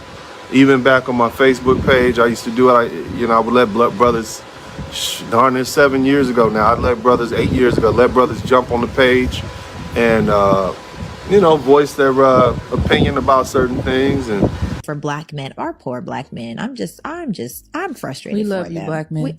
Black man. Black man. Black man. Black man. We love you. Okay, we love you. We need you. You are so necessary. You are literally the backbone to the black family. And not to take anything away from any other races, but there is nothing like having a strong, empowered, successful in his own mind, in his own being, black man. There's nothing like it. Not to get all historical or crazy, but to think that 400 years ago, we were enslaved. Look how far we've come. Mm-hmm. Look what we've accomplished with so many indoctrinated, systemic, suppressive, just things that come with naturally being born a black human. Us having to be strong all the time, us having to be tough all the time. Look how far we've come. Yeah. Could you imagine if we didn't have those strongholds, those obstacles, those things happening? Absolutely where we would not. be? No. It's crazy. Mm-hmm. It's crazy. We probably wouldn't be alive if you think about it. Well, I ain't gonna say what I think because I don't want to be eaten alive by the internet. Have pride in yourselves. Don't be so hard on yourselves. That's the other thing. Don't let this world keep kicking you and making you feel like you're not good enough. You plenty. I don't care if you're 10 pounds, 50 pounds overweight, 30 pounds underweight. You don't make enough money. You make too much money. You're too tall. You're too short. You're perfect the way you are. And I want you brothers to begin to take that. A lot of you guys did not have father figures to reinforce these things in you. You don't have that manly, fatherly love supporting you in the back of your head saying, son, you can go out there. The world is yours. I'm not your father's, but I love you like I'm your own uncle. We all one people. And so I'm telling you, brothers, I love you as a person that most people would say is successful. I'm telling you, the opportunity is out there. And most of you guys are doing much better than I was at your age. You're more confident. You got the world, you got the benefit of people like me who've made mistakes. And I want to see you ball. That's it. And it forced people to listen, you know. I had to block a lot of people. Crazy thing is, I've unblocked a lot of people from Facebook just recently because it's like I don't really care about the criticism and the fight is over. Somebody say the fight is over. Fight is over. We're still fighting, but the fight is over. What do I mean by that? Well, now there's so many black men defending black men. When I first started, you couldn't say anything negative about especially black women. You couldn't say anything, even if it was just to defend black men. You couldn't point out their transgressions. You couldn't point out their shortcomings. And now you have a whole plethora of people doing that. Okay. Another thing that I have noticed, you know, that us ladies, not me, because I'm not going to bash my black men, right? Because I see that. How can y'all say y'all want a man, a good man, if every time I turn around, y'all bashing them, and then y'all do it publicly on social platforms? Ain't that a contradiction? And a lot of y'all be trying to manifest, you know, this perfect man that y'all want, but in the same breath, you bashing the same group of men? Y'all gotta make it make sense. Y'all do stuff backwards. I actually think y'all block y'all blessings sometimes, because you say one thing and then do something else. Yes, ladies, you do that. I've been watching y'all. Listen, I'm just asking questions, okay? Just ask. Since you do have such an open mind, do you think that is another way that black men should approach these type of scenarios? As far as like trying to hold black women accountable, yeah, I wish I could say that there was a different way that you can go about it. I just think we are in such a bad place. I don't think that there's really anything that you can do. Honestly, I don't think you could say it soft. You could say, sweetie, baby, and it would still be like, why you call me baby? Like it's still honest. I don't know. I feel like we are this I don't care attitude, this very masculine, I could do what I want, is so deep in us that I don't really know what black men can say. Because even just the thought of how the view of black men already, it's like you can't win, because black women view black men in such a negative way. So even when you try to say something nice, you're already going to be attacked because you're a black man trying to say something. Story time. I'm officially dating an older man, and it has been 2 months, and these are some of the things that I have noticed that have been absolutely fantastic. Okay, firstly, this man is so intentional about everything he does all of the time. It's like he's thinking for himself ahead. He's thinking for me. He's thinking what needs to be done. He's thinking, how can P be impactful? Shout out to all the older black men out there doing great things. Okay, I'm visiting a state that has Philly cheesesteaks.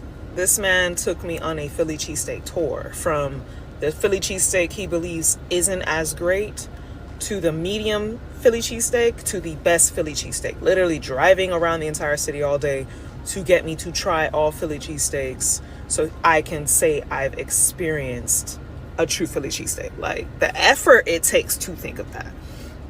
This man has not only listened to me in terms of what I'm doing, even with my finances, but has even implemented things to make me make more finances on my own. He literally said he wants me that even if we don't work out, God forbid, I will be good and I will even learn how to do a lot of things on my own. Like, do you think young men be doing that? Okay. And I understand everyone's different, blah, blah, blah, but there is just a certain level of maturity and honesty that comes with dating someone like this. When we first met in Jamaica, we were staying at a resort. He was headed back to the U.S. and I was like, are you going to miss me when you leave? This man talking about, I don't know, I haven't left yet. Bruh. I mean, it hurt, but it's real and it's honest. And he's very honest, even when it hurts. But I understand that when he says something sweet, like he loves me, that he means it. So he's not going to tell me what I want to hear per se, but he's going to tell me the truth. And that eliminates. Sounds like that he was being genuine and a good person. But as you guys have mentioned, when she left him, so doesn't sound like that she's genuinely into the guy, even though she's trying to sell it to us. It's a lot of doubt, a lot of questioning where we stand and what's happening and blah, blah, blah, because he just keeps it 1,000 with me. Even when I want it to be 100, he keeps it 1,000.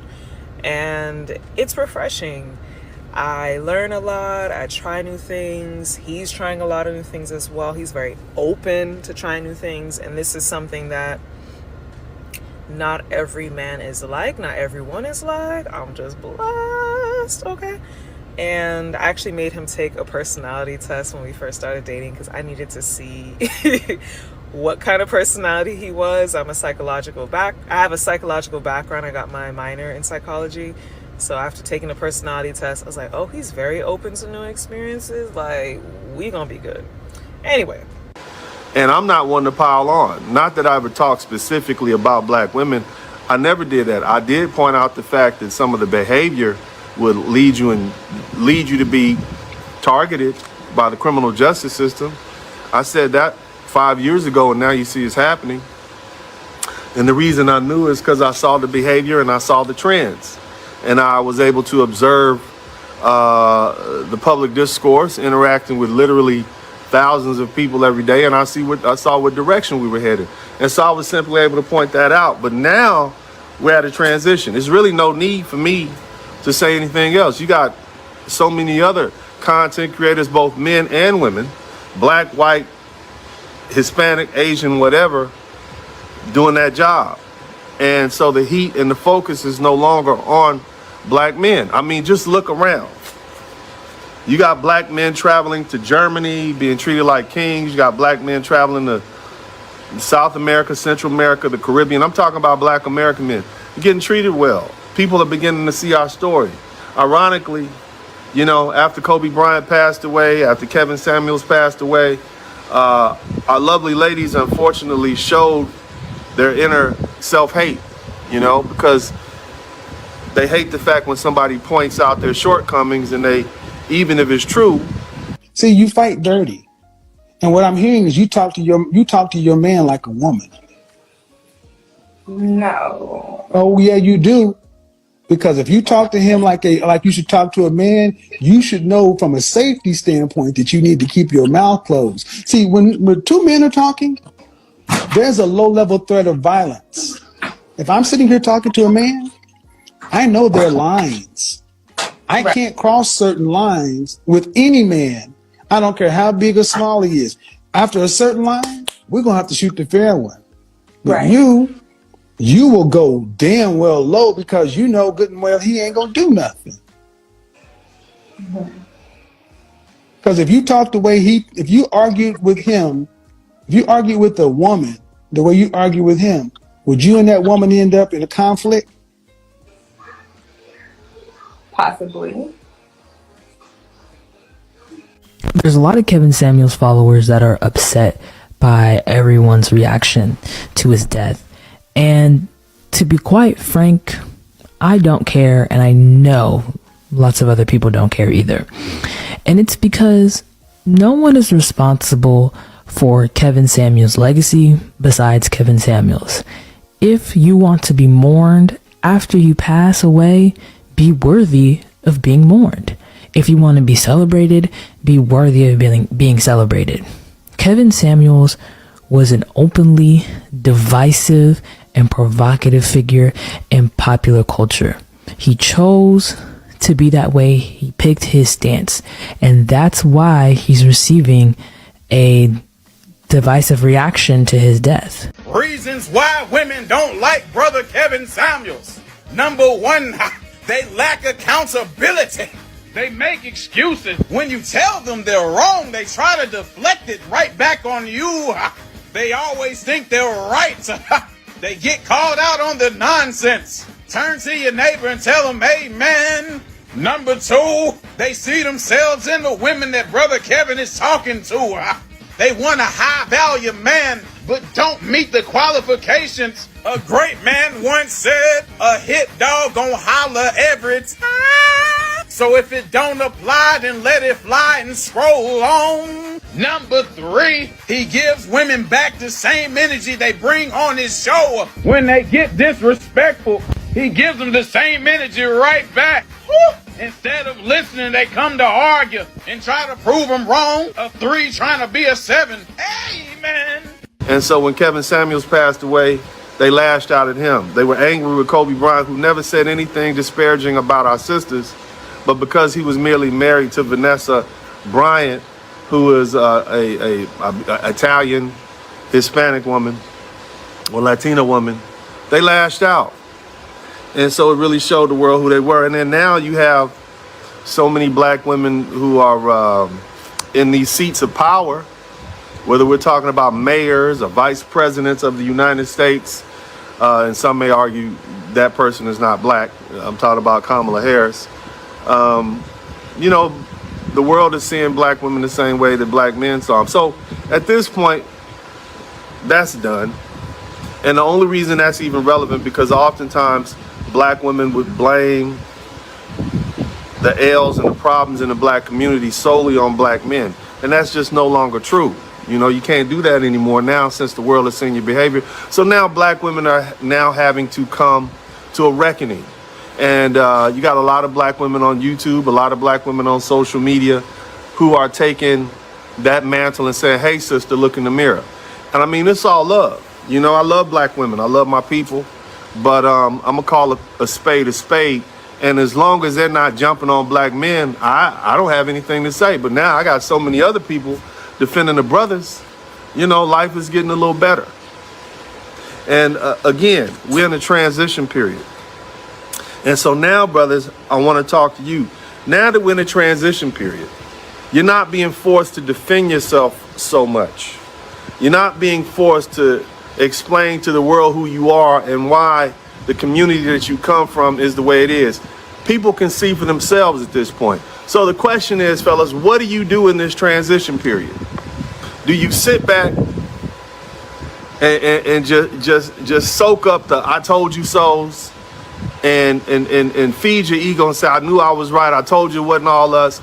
Or do you take this opportunity to live your life and build? And as people begin, before Dennis goes any further, one of the I told you so's, for example, that Dennis is talking about is winter is coming. Remember, Kevin kept warning sisters, winter is coming. Just like the Game of Thrones, winter is coming. All this acting like you miss Ish and all that. He said, I'm telling you, y'all think it's a game. Talk about these black men you want to. You're going to end up on the losing end. Now, over the last, since he passed on, it's been nothing but videos but showing L's that sisters are taking. And so it's easy for us to sit back and say, and this is what Dennis is saying, it's easy for us to sit back and say, I told you winter is coming. I told you because you didn't listen to Brother Kevin and his advice that he was giving you for 3 years before he passed on. It's too late now. We could easily do that. But what Dennis is saying, fellas, take the high road, go on and live your life. That's the high road for us. A lot of times these women are upset with this gentleman. It's not because of what we're saying. It's because we're not wasting our time with them anymore. And you guys are moved on to greater things. And they hate to see you doing greater things. Let's go back to the video. To give black men a second chance. And again, we got the Pookies and Ray Rays out there, but even the Pookies and Ray Rays have realized they got to make a change. There's more to life than just sports and entertainment. So I seen this one video talking about getting to the trades, and let me tell you, I totally agree. Especially for all my young black men out there, get into the trade because it is worth it. I can attest to it. Now, I've already shown what I did for a living. All right, about to cut this property right here. But I do have my HVAC license, universal license at that. So I went to community college and went through the certification program to get my HVAC license. Now, what I do now is obviously, you know, lawn care landscaper, but this took off, so I didn't necessarily need to use my license. All I have to do is like take a refresher course and update my license, and I can literally work anywhere in the country. And let me explain something to you. Recently, there was a black man who got, unfortunately, he got unalived by a bunch of police officers while in handcuffs. And you don't see black men running to their aid. I see a lot of black women saying, well, no, it's for the brothers' time to step up and jump out front and lead the parade against brutality and racism and police brutality. The problem is black men have already separated themselves from the Pookies and Ray Rays. We see the Pookies and Ray Rays the same way the rest of the world sees the Pookies and Ray Rays. A lot of times it was organizations like Black Lives Matter that jumped in front of a Pookie and Ray Ray after he was assaulted and led his parade, but he was a derelict. These are the same people that have absolutely nothing to say about a young black man getting a PhD, or a young black man getting his plumber's license, or a young black man getting his electrician's certification. They only want to uplift the degenerate black men because it helps sell a story, because they can say, see, he was a victim of the system and now the system finally took him out. Give us some money so we can buy some more mansion. In a shocking new article, New York Magazine is revealing that Black Lives Matter founders reportedly purchased a $6 million mansion with your donations. So this is what the Shade Room is reporting. According to the new shocking report from New York Mag, the three leaders of Black Lives Matter, Patrice Cullors, Alicia Garza, and Melina Abdullah, recorded a video last summer that has recently come to light. In the video, the women are sitting outside the undisclosed $6 million mansion. The 6,500 square foot estate has over 6 bedrooms and bathrooms, multiple fireplaces, a pool, and parking lot for more than 20 cars. So the financial manager, Diane Pascal, who worked for an LLC owned by Patrice, who is one of the leaders of Black Lives Matter, and then they transferred it to another LLC in Delaware so that no one would know who owned this mansion. This is sickening. All that the founders of Black Lives Matter pride themselves on being abolitionists. They want to abolish the old systems of white supremacy, the systems which keep Black America away from garnering our true generational wealth and financial freedom in this horrible country, which makes it somewhat odd that they invested $32 million into the stock market.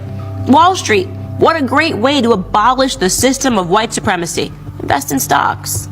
I think that the IRS stocks in the end lead to more questions than they do answers. And if you were an individual who gave to this organization, a well-meaning individual who gave because you thought it was going to help Black America, then you should get answers to those questions. And so they really just exploited black male bodies in that regard. And many of us who are black men who see it and see the game afoot and see for what it is, we recognize that. But at the end of the day, we don't want to deal with the degenerate brothers amongst us. And I call them brothers loosely. But the bottom line is we don't want to deal with that either. We see them for what they are. We grew up around them. We have relatives who are just like them. Some of us raised some of them or were raised by some degenerates. And I'm talking about degenerate men. So when they get whooped on by the police, it's a damn shame, but golly, look at all the mayhem and mischief you've been causing in the black community, especially considering the vast majority of victims of black male crime are other black men. So we don't necessarily feel sorry for them. And so that's why you don't see black men jumping in front of this parade or screaming at the top of our lungs when we see black men who are incarcerated in prison, being treated like prisoners. Now, nevertheless, as I was saying, so even those black men realize, even the brothers, the Roughnecks, the Pookie and Ray Rays realize, hey man, it's time for us to make a change. And the thing is, family, you don't want to sit around and just waste this opportunity. It's time for you to build. You see, the country is headed in a totally different direction at this point. All of the, I would say, anything goes culture is kind of like out the window. It's kind of passe. We're about to watch a pendulum swing from far left all the way over to far right. And so things are going to be different. We're going to get back into family. We're going to get back into religion. Do you think we've made any headway? I think it's more important to make headway in our own house. By the time the system comes into play, the damage is done. They're not locking up 7-year-olds. Yeah. You know, I was in Chicago a couple of 3-4 weeks ago, and we saw these little kids on bikes with masks on the side of their head, like 5 or 6 of them. And the driver said, yeah, they're little yummies. I said, who? He said, little yummies. Look up, Google Little Yummy. Little Yummy was an 11-year-old murderer. Wow. And you look at his picture, you'll see the headshot of him, he's like this. And he got murdered at 11 by a 14-year-old. Wow. Who's doing life now, a 16-year-old. That makes no sense. You blame the system? Where was his father? It starts in the house. It starts in the home. And yeah, well, my father got locked up. Well, where was his father? Yeah. We're going to get back into being a little bit more mindful of how we spend our money and where we spend our time. We're going to get a little bit more, a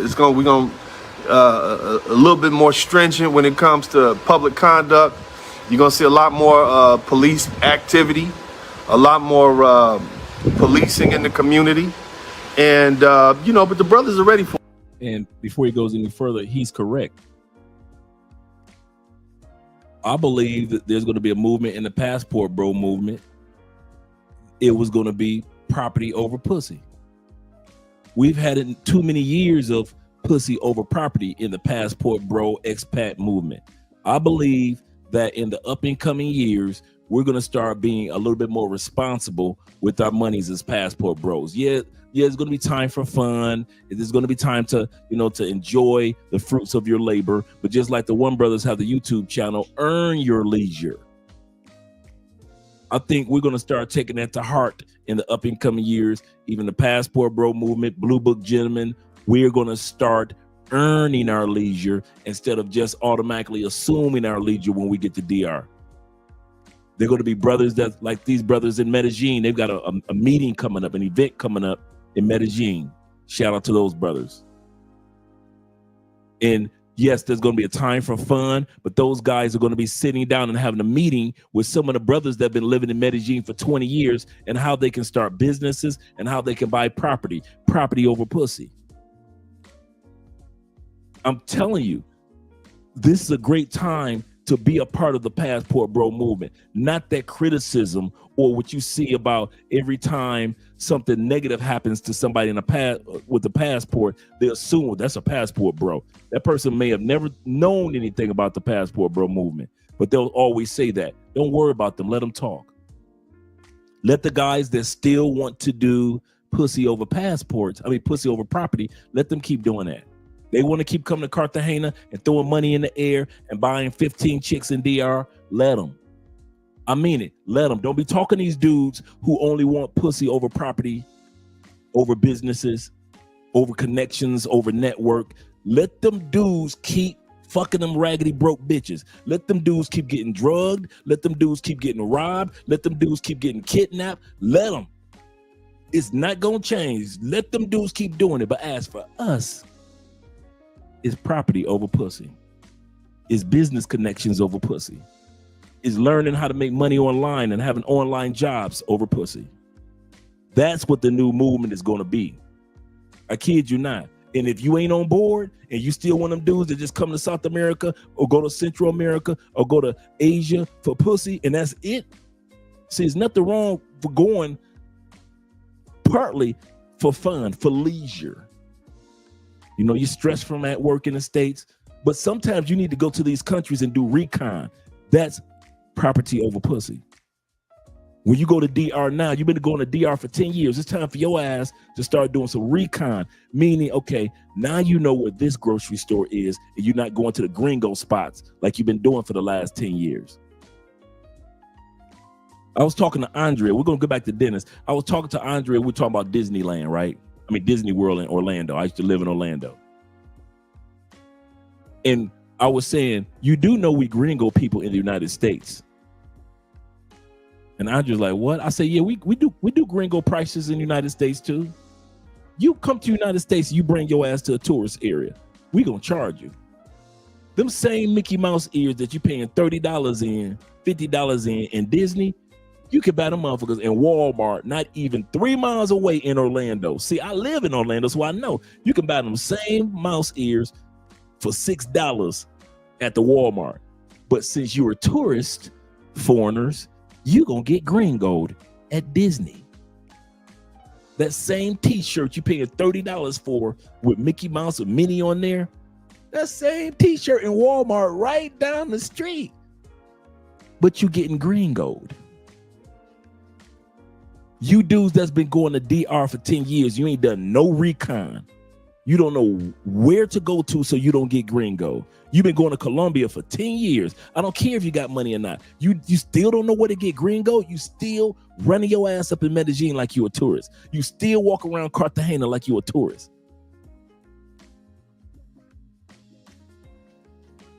Continue on. The rest of us is going to be property over pussy. Our behavior, we're going to earn our leisure. When you see us with cigars, it's because we just got done having a Black Manosphere conclave in one of these countries. When you see us with cigars, it's because we celebrating because we just had a meeting in regards to coming together and buying some property. When you see us smoking cigars, it's because another one of our brothers have moved down to Cali and we were helping him move into his new spot. When you see us smoking cigars, see why you smoke cigars, because you on vacation mode and you pussy over property. When we smoke cigars, it's because we just got done.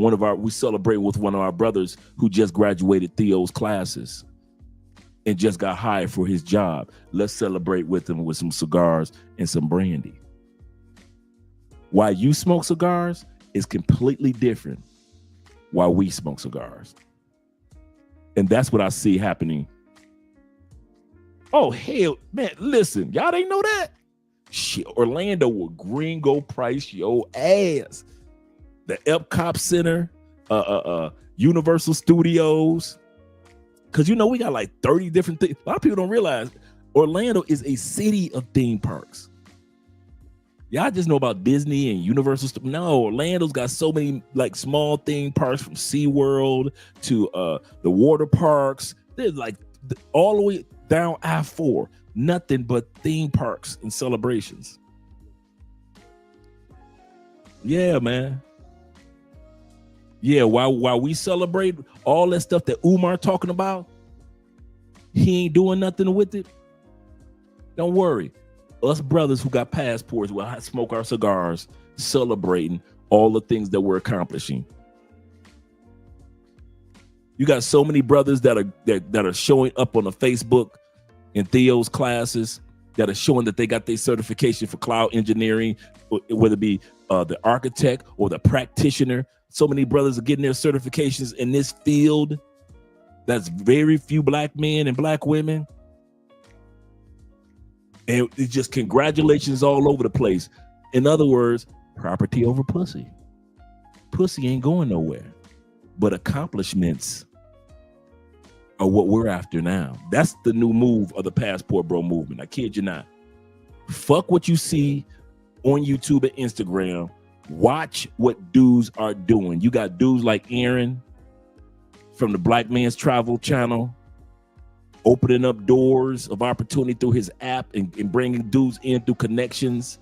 You got so many YouTube channels with the enlightened black men. I mean, on Facebook, YouTube, Facebook groups with the enlightened black men that are coming together, teaching each other how to do day trading, property over pussy. That's why I say there are so many brothers doing positive things in the Passport Bro movement that all you dudes that still doing videos on bitches, continue on. We don't need you. We do not need you.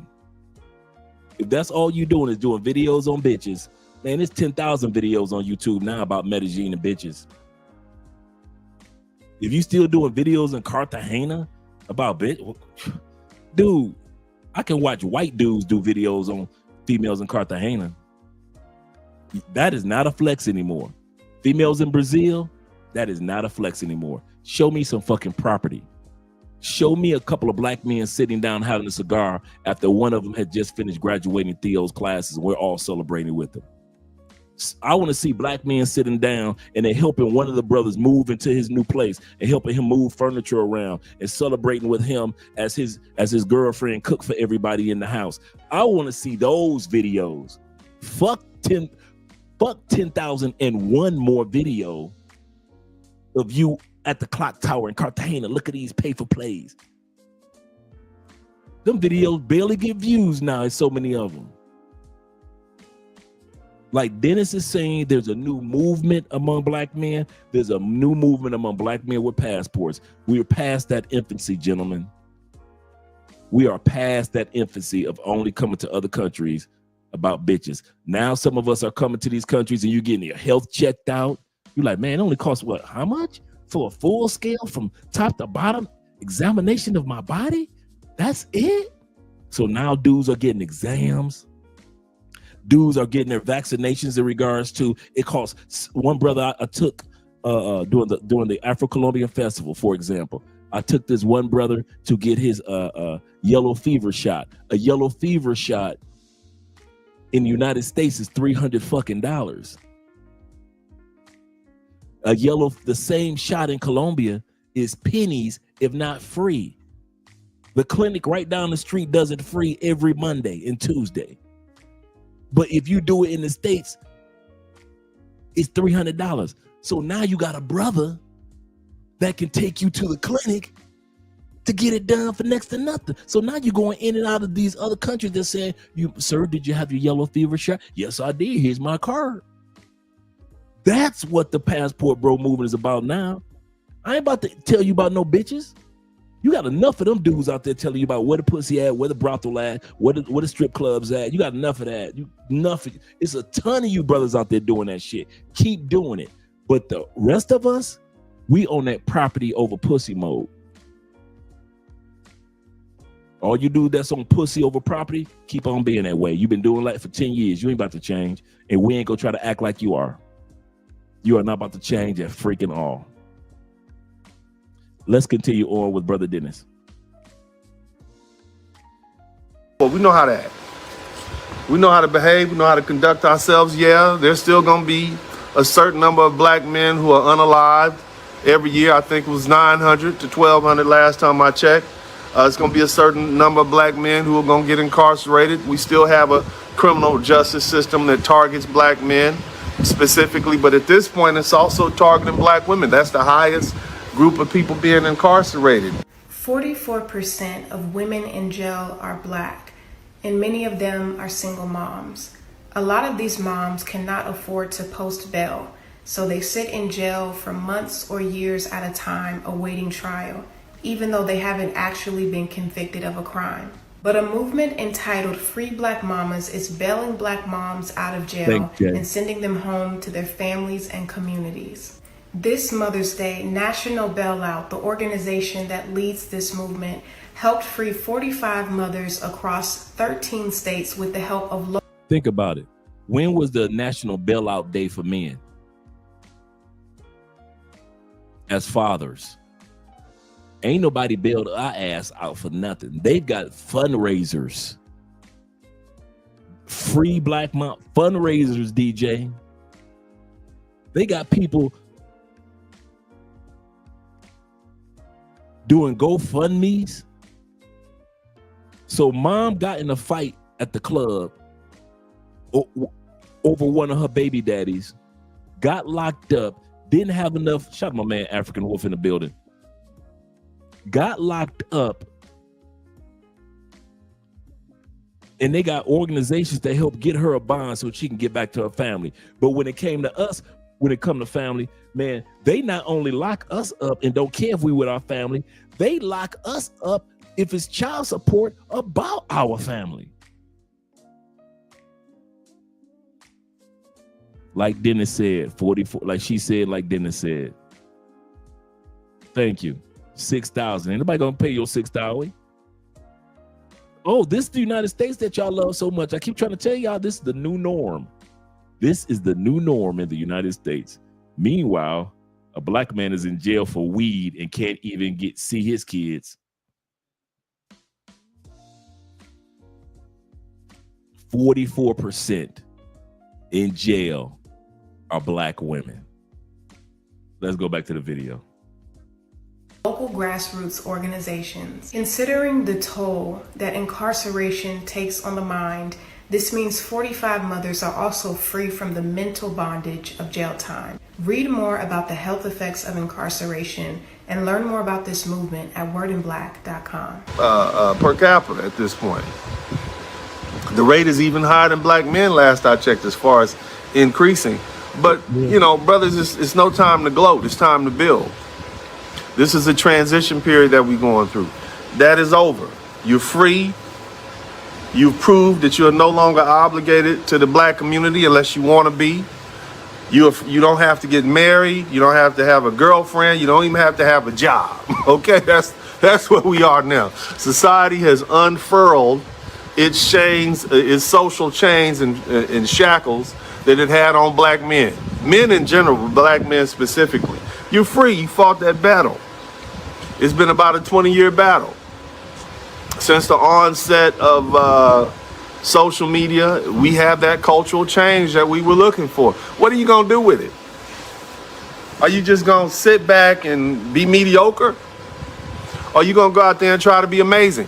What are 3 ways that black men can have work-life balance? 1 is have a vision board. Make sure that everything that you do at work and at home is aligned with your ultimate vision. 2, define and understand your values, what is important to you, whether it is career success or being at home with your family. And the last thing that you can do to create that balance is ultimately work or do what makes you happy. That won't take too much time away from your home or family. Those are 3 ways that we could address our home and work-life balance. Before he goes any further, he's 100% correct. The first thing he said was vision board. I'm looking up at mine right now. For 2025, my vision board not only has photos. Andrea has her vision board. I have mine. Mine is in 2 places. My first place, what's the most place that you place your eyes? Your cell phone. On my vision board, I have on my cell phone that D is the Colombian Stock Exchange where you invest in Colombia. It's their version of E-Trade, bringing more money into the household. Andre and I, as a family dynamic, acquiring home and giving as much as possible. Every time I open up my cell phone, I have my vision board. I don't have no vision. No, I don't have my Oakland Raiders. I don't have my Detroit, Michigan Go Blue, Michigan Wolverines. I have my vision board on my phone. I update it every year. Also, right here on my whiteboard, I not only have when you guys come to town, when it's time to do consultations, the goals for the channel. But on my vision board, this is what I have. What would my life be like if I, and I have in commas, SYSBM. What would my life look like in 2025 if I, SYSBM? And so my SYSBM is this. What would my life look like if I worked out 2 hours a day? What would my life look like if I wrote my books for just 2 hours a day? What would my life look like if I meditated for 30 minutes a day? You know, read your Bible, prayer, just silence, just shut everything off, just sit in a chair. What if I just let life be quiet for 30 minutes a day? What would my life look like in 2025? What would my life look like in 2025 if I read? I'm almost halfway done with our brother, past the halfway mark actually, with our brother Obsidian's book, Toxic Femininity. As you can tell, I'm almost done with it.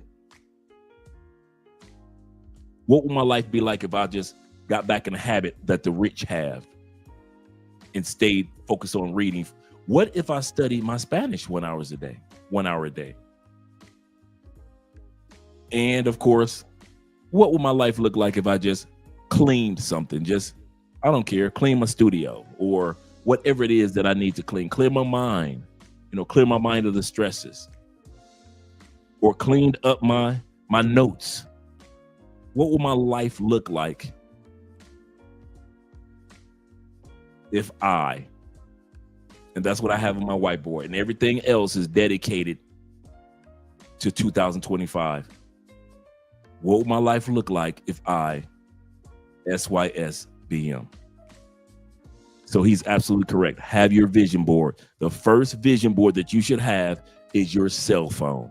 There is no way in hell something is in your face every day and it doesn't impact you. One of the reasons why I have such a faithfulness towards myself and towards my wife and towards my life is because my vision board is in front of my face every single day. Why? Because I open up my cell phone talking to you guys every single day. Let's go back. When I was in therapy, he said, "Tell me about your father." And I said, "I'm angry because he left. I watched him leave my mother and marry another woman with 3 kids, and he become an all-American dad to them. And I'm his only son. Why did I have to deal with it?" And I'm sharing that so you can say what you're angry about. And you may never get that apology, but brother, you got to deal with that anger, because if you don't, it's going to turn to rage. Shout to Fatty. So I want to give you this opportunity. For those that have it, yell it out. Father, I thank you for this brother that's standing in this room. This brother that stood and says, "I admit I'm wrestling with anger right now." Father, give them a peace that surpasseth all understanding to start the process of healing with this anger that sometimes can be uncontrollable. Hi, this is my affirmation for Black men, but if that's not you, you can keep scrolling. Before we go any further, that last incident where the brother said, I saw my father leave and go out and be the all-American dad. For all you dads out there, do realize only 50% of the story is often told to that child. A lot of times, your children's mother is not going to tell why you left her ass.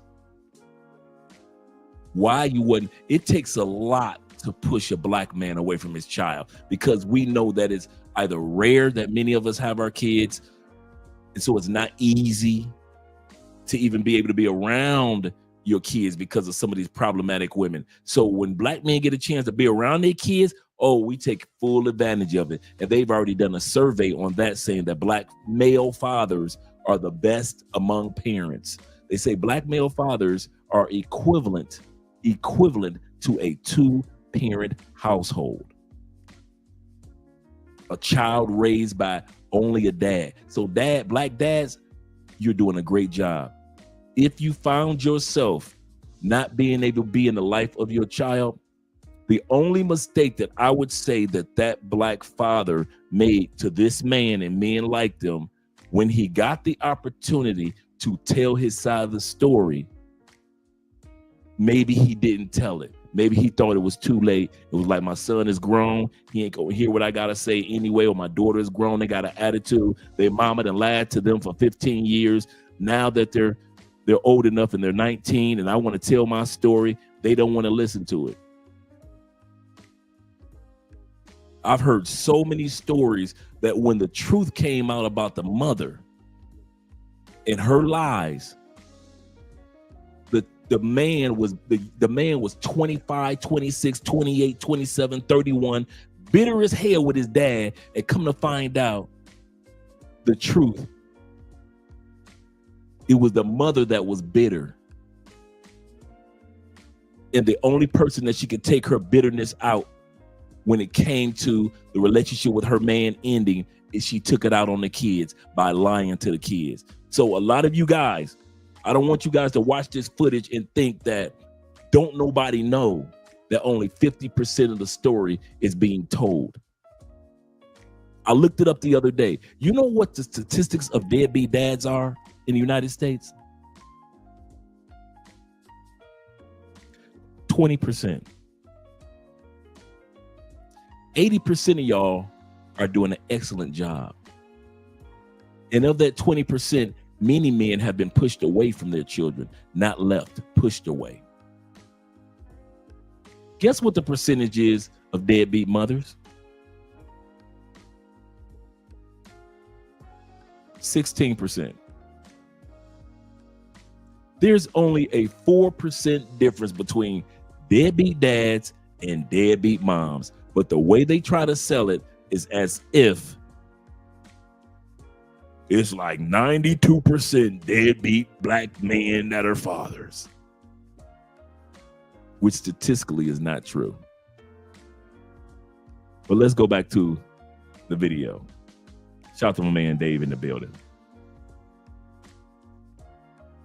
Yeah, a lot of black men, you grow up and you've been hearing this narrative from your mom, your daddy wasn't ish.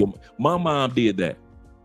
My dad was dead and gone. You know what my mom told me? Well, the reason why I kept you away from the Spencers, because they were bad and they argued and they fought all the time.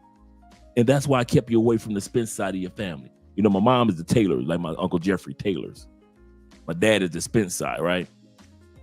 My dad been gone since I was 1, and she still couldn't admit to herself, even at a grown age, at a grown stage, she could have just told the truth. And I know, remember I told y'all my mom from the streets. So I know how violent and I know how that mouth is. You know, you don't know how bad your mouth is when you're a kid. But when you get older, when you hit like 18, 19, and you hear how your mama talk to other people, and you hear how your mama talk to you, you start to get old enough to realize there is no way in hell I could have dated my mama. I love my sister. There is no way in hell I could have dated that mouth, that attitude.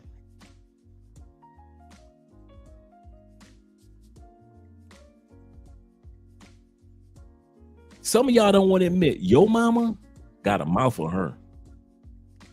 Your mama, see, I'm willing to admit my mom had a mouth. Some of y'all don't want to admit that I see why dad was like, I ain't about to deal with this ish. And then when you got old enough, you love mom so much that you don't want to believe that mom got a mouth, mom got an attitude, and at times mom is a liar. And she lied to you for 15 years, and you don't want to admit that. And that's why you don't have that relationship with your dad. And now your dad is passed on, and you didn't get a chance to have that relationship because you didn't sit down and say, Dad, let me hear your side of the story. Because you know, men know how to take the emotional out. Men say, listen, I've been with my family. There is no way in hell a man gonna sit back and say, I'm leaving a whole family behind, but not all of a sudden I'm a great American dad. No, there's something that went on between that ain't being told. Because if he's a good man to this family, what happened to cause him not to be a good man to that family? That's what that dude should have did. Dad, I saw you be a great dad to that family over there. What happened with our family to where you couldn't be that man who you were over there? Because you proved that that good man was already in you, but you had to go to another family to express it. What happened in our family to where you couldn't express the good man in you, Dad? I want to hear your point, because I heard what the hell Mom said for 15 years. Let me hear what you had to say. Never judge your parents through especially your dad, through the eyes of your childhood, because your mom was saying all type of shit directly and indirectly to you about your dad. Whether you was hearing your mama gossip about your dad while she was in the other room while they were drinking a beer, or whether your mom was talking directly to you about your dad, talking shit about your daddy. You were a kid. You didn't know how to make, decisions, calculate it, and understand what was going on in the adult world. So you just took it for face value. Whatever Mom said was gold. And some of y'all in y'all 40s and 50s and still believe every damn thing Mom said. Your daddy gone, and you never sat down with that man and said, what the hell went on? I'm a man. Talk to me, Dad. What the hell what happened with you and Mom? And if he tells you, cool. If he's like, man, I don't want to talk about it. Because a lot of us men are like this. I don't want to tell you about your mom wasn't shit back then when we were 26, bro. I don't want to bust your little bubble. So a lot of times fathers will sit back. Come on, dads. A lot of times fathers will sit back, not to shame mom. I ain't trying to put your mama down, boy. Come on, boy. Sit on down, man. Have a beer with me. I ain't trying to put your mama business out there like that. I left your mama because she was sucking too many dicks, dog. And I found out about it. Y'all don't want to hear the truth about some of y'all. You want to hear the truth? You don't want to hear the truth about your mama. Some of y'all don't want to hear the truth about y'all mama. See, I sit back and I tell y'all about how my mama used to fight, how my mama used to be a hustler, how my mama used to be in the streets, how my mama used to lie, how my mama used to beat chicks down, how my mama got a mouth. See, I can be honest, and I love my mama. She's passed on like 10, 11 years ago, but I loved my mama. Great mom. And as she grew older, she turned into the woman that she needed to be.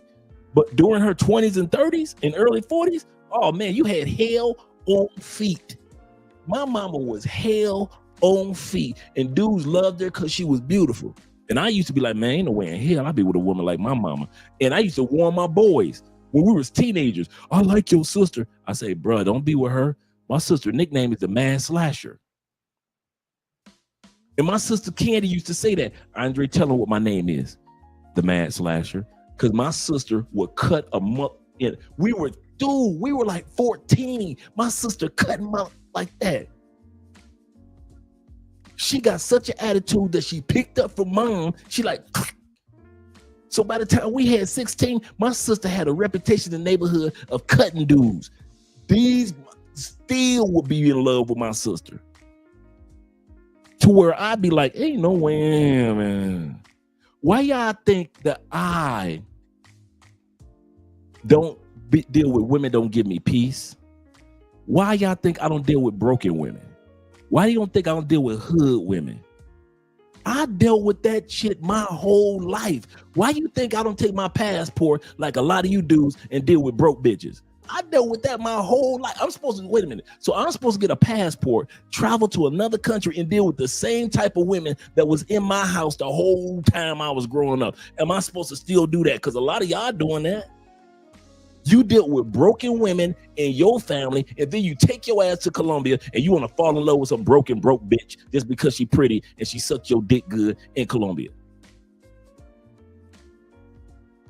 We're going to get back to Dennis, but my point is, guys, some of y'all ain't ready to hear the fucking truth about your mama. You want to still act like your mama is Joan Cleaver from Leave It to Beaver, that every time you come home, she got an apron on. You want to pretend like your mama baking cookies and shit. Every time you came home from school, it was grilled cheese and tomato soup with a soda on the side. You want to pretend that was your mama every day. Cool.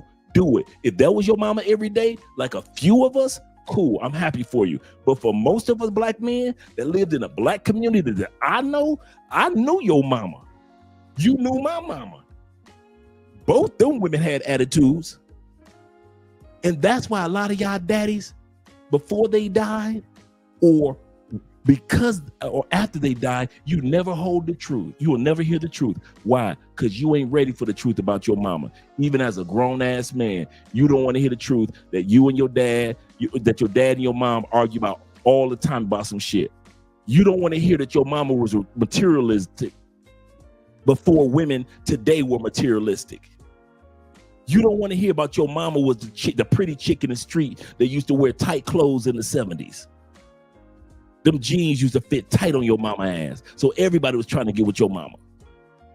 Your daddy ain't gonna tell you that story because your grown ass ain't ready for that story. You still a little boy on the inside, and you still, that's why your mama still treat you like a little boy when you 45, because she still see you as a little boy. Because when it comes to the truth, you still see yourself as a little ass boy. So you only want somebody to tell you the fairy tale or some shit.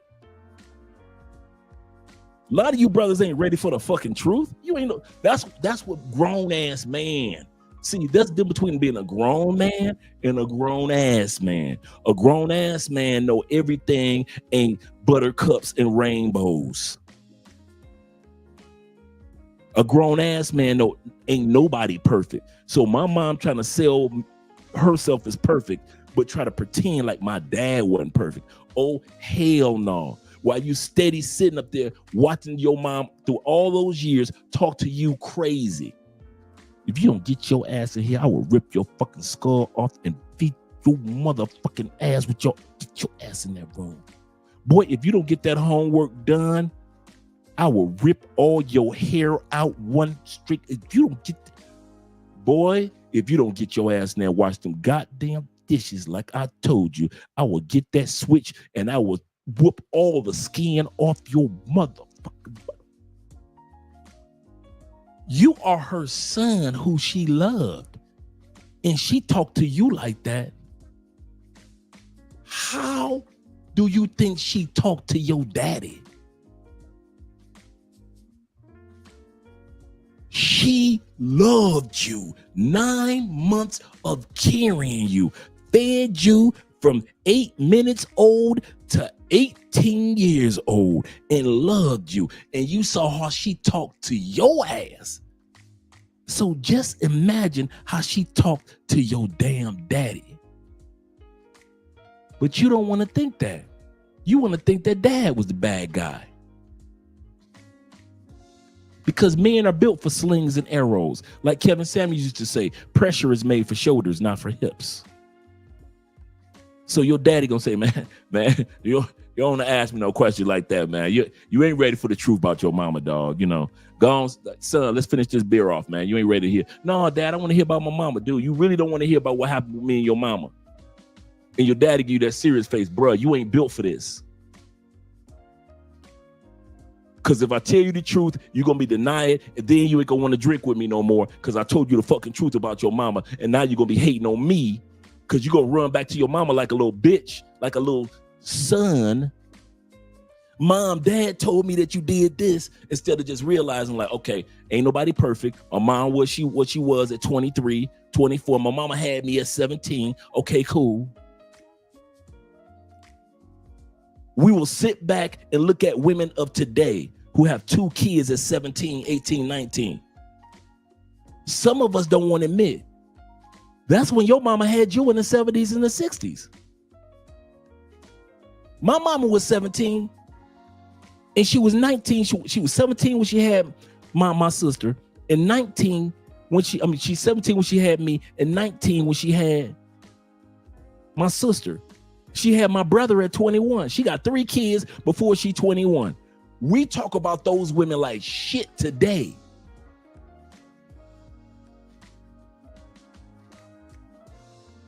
That behavior wasn't shit back then. It was shamed back then.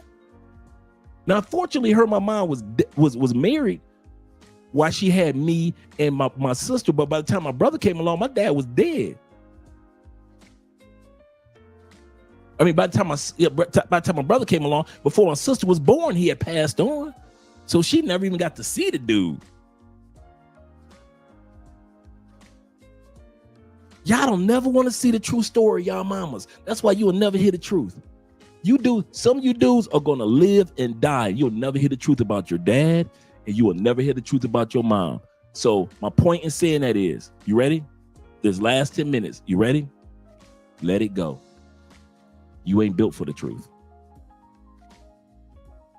Bruh, whatever ill will or thoughts that you have towards your dad and he's still alive, bruh, let that shit go. Where he wasn't, if he's trying to be in your life right now, let him in. Because your ass do not want to hear the truth any damn way. And some of y'all know the truth, and that's why you keep your dad at bay. Because you know the truth about your mama wasn't shit. Even though she was a good mom, she wasn't a good woman. Some women can we be honest? Some women can be good moms, but horrible ass women. That was my mom. Good mom. Horrible as a woman. Horrible as a mate. Horrible. I used to feel dude, when I was in my teens, I used to feel sorry for dudes that dated my mom. Like, dude, you know what the fuck you getting into? You want to date Dorothy? Okay. All right. You go ahead and date her. To your peril. Same thing I was looking at my sister. Like I said, we were 12, 13, 14. My boys used to come to me, hey, Dre, hook me up with your sister. Bro, you do not want to be with Candy, dog. Don't ask me that shit. And they kept on begging. I say, dog, my sister is the mad slasher. I say, Candy will cut you so fucking fast, dog. I say, Candy don't keep nothing but blades and knives in her arsenal, dude. You don't want to fuck with my sister. Dog, your sister's so pretty, dog, but she's so... I say, dude, if you want to keep your looks, you better stop looking at my sister, bro. I'm telling you now. Them Negroes never listened, and every one of them got fucking sliced. This dude's walking around this planet right now in their fucking 50s with slice marks on their fucking neck and chest and arms and shit from fucking around with Candy when we was 14, 15, 16. Bet you her kids will never hear those stories. They will never hear those stories about what my sister used to do towards her boyfriends in her 20s. They'll never hear those stories. There are men that will never share those stories because the kids ain't built for the truth. You the kid. And a lot of you dudes need to let shit go with your dad and be cool with your dad, because at the end of the day, you ain't built for the fucking truth that your dad would share with you if he was just being straight 100 with you. You'll be in a fucking fight with your dad. My mama, what? Mama, not my mama. Yeah, your mama. Your mama used to be the weed lady, dog. What? My mama wasn't the weed lady. Your mama was the weed lady. Everybody knew to get weed from your mama, dog. You ain't ready to hear that. Some of y'all ain't want to realize your mama was a gang member in the 70s and in the 80s. You want to hit on shit like that. You want to have that Ward, that Joan Cleaver. Gee, Wally. You want to hear all good shit about your mama. That's why you had dudes just like this one dude we just watched that still heard about shit that his dad did. Because the dad can't tell the truth. Mom can tell as many lies and everybody believe it. If dad dare, and some of you dads are in that position right now, so you know what the fuck I'm talking about. You know, if your son, once he hit 12, 13, 14, 15, you know, once that boy hit 18 or 21, and you tell that boy the truth about his mama, that boy ain't gonna never talk to you. So you keep that truth to yourself. You don't tell the story. Some of you dudes ain't gonna never tell a story to your son or your daughter about how you went to jail 3 times about child support. You ain't gonna never tell about how your mom, how they mama tried to increase that child support on you when she knew you couldn't even afford that increase. You ain't gonna never tell that story. You ain't gonna never tell that story when that woman almost tried to hit you in the back of the head with a brick, but you ducked one day because she was jealous that you was leaving her. You ain't gonna never tell that kid that story. You gonna always sell it like her mama. Like I said, we built for slings and arrows. So even in the eyes of our kids, we're willing to have our kids not even like us to save face for the woman that can give a fuck about you. The baby mama don't give a fuck about you, and she will still tell lies about you in front of the kids or gossip with the kids in the other room so it can be loud enough so the kids can hear her talk about how you ain't shit. Some of y'all got baby mamas that will get on this goddamn phone and talk crazy to you on purpose because she know the kids are sitting right here. But when the kids at school, she ain't talking to you like that. You think you having a conversation with her by yourself, don't you? Nigga, no, you ain't. She talking reckless to you. What you mean you can't get no extra money for school clothes? What the? So the kids, she said that shit loud enough so the kids can hear it, or while the kids are sitting right there. You don't even know it because you on the other side of the city at work. You think it's just a conversation between you and her. Nigga, no, it ain't. Who told you that? Who told you that lie? Okay, if your baby mama is the shit, why you ain't with her? If your baby mama is the shit, why you ain't with her? Because you know and I know she is not the shit in your eyes. She might be a great mom, but she is not a great woman. And some of us don't want to admit that. You got a baby mama that's a great baby mother. She takes care of them kids like nobody else can. But when it comes to dating, relationships, since you've been knowing her, she'd have had 5 boyfriends. How old was your daughter? 14? Since y'all broke up when your daughter was 3, she'd have had 5 boyfriends. Ain't nobody put no ring on that finger, have they? Not one. Not one. Ain't came close. She didn't introduce you to. I want you to meet Craig. Craig, this is my child's father. How many of y'all have met at least 2 dudes since you and the baby mama broke up? You'd have met at least 2. That she's like, this is somebody I'm serious with, and you know, this is who your kids are gonna be around. You'd have met at least 2, right? Ain't neither one of them niggas put a ring on her finger, have they? Neither one. How long she been with Craig? 3 years. Craig ain't coming nowhere near putting a ring on that finger, have he? Why? Because some women make great mothers, but not great women. And you just so happen to have a baby by one.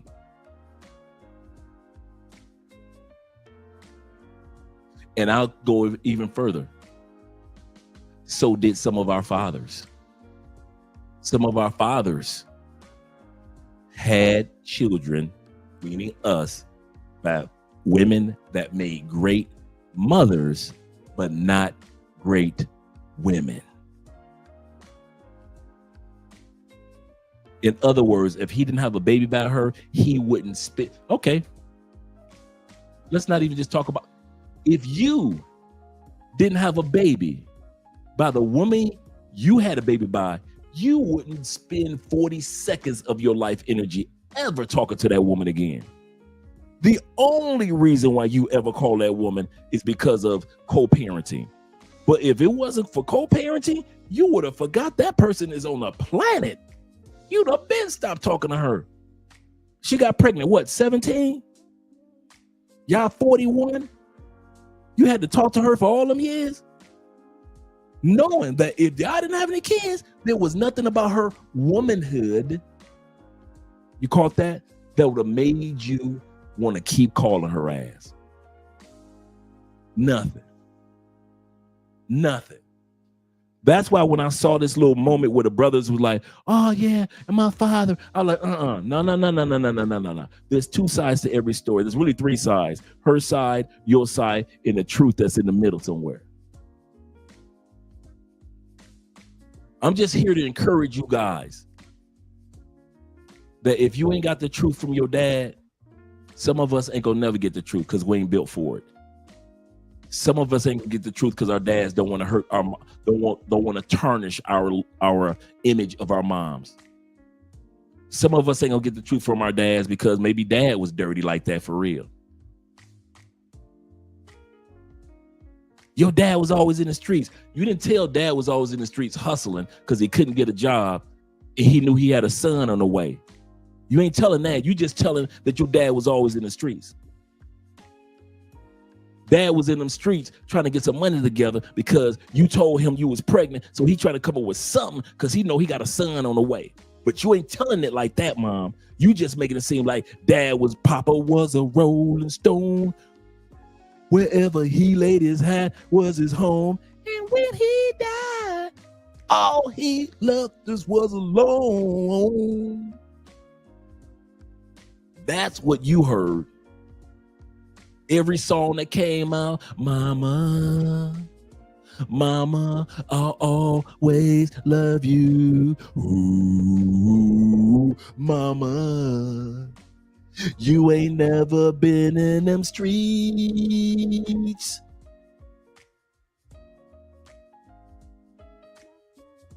At least Tupac had enough sense to say, even when you were a crack fiend, Mama.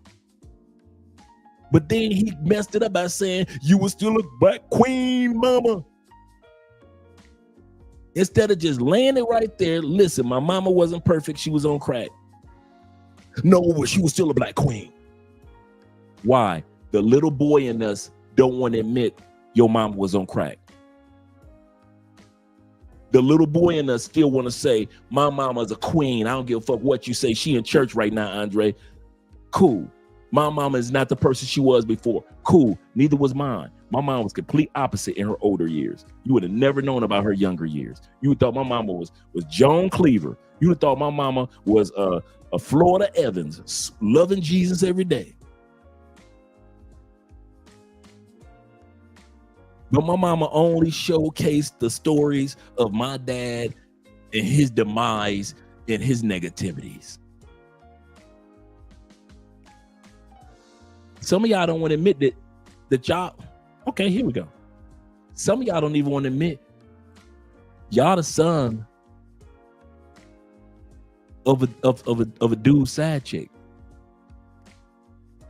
What do I mean? Some of y'all still don't want to admit your dad was in a solidified relationship.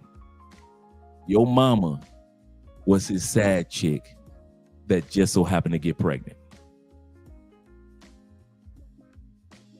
That's another reason why you mad at your dad. He was a dude that was cheating on his real wife or real girlfriend. He just so happened to hook up with your mom a couple of times, or even be in a solid side relationship. And you and your sister were born by a woman that was nothing but a side chick. We talk about it in modern day, and we criticize and wave our finger at the modern woman for doing it. That was going on in the black community in the 60s, 70s, and 80s too. A lot of our mamas gave birth to kids as side chicks.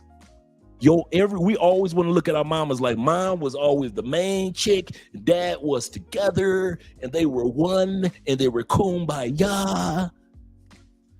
Not everybody. Oh, really? Okay. Some of y'all can even put a 1 in the comment section, which I don't recommend right now. Your kid was birthed by your side chick. You wasn't serious about that chick you had a baby by. You serious about your kids. You probably smashed your baby. Some of y'all smashed your baby mama maybe 5 times. Boom, she got pregnant. She wasn't no main chick. She just was some chick you was smashing. Now, when it comes to co-parenting, she's a good mom and you're a good dad. But when it comes to man and woman, she wasn't no chick you was in love with. A lot of y'all was not in love with your baby mama. Stop that shit. A lot of you were, but a lot of y'all wasn't. You gave birth to somebody. That's why it's so easy to leave that person. And mothers don't want to say all that. He left me. Girl, I wasn't even with you. We wasn't even in a solid relationship. There was nothing to say I left. I'm here as a dad, but that's my job. But it's not my job to be in a relationship with you. Girl, I was fucking you. When you gonna tell your family that you were just some pussy? I met you at the club. We fucked for about 4 weeks. You got pregnant.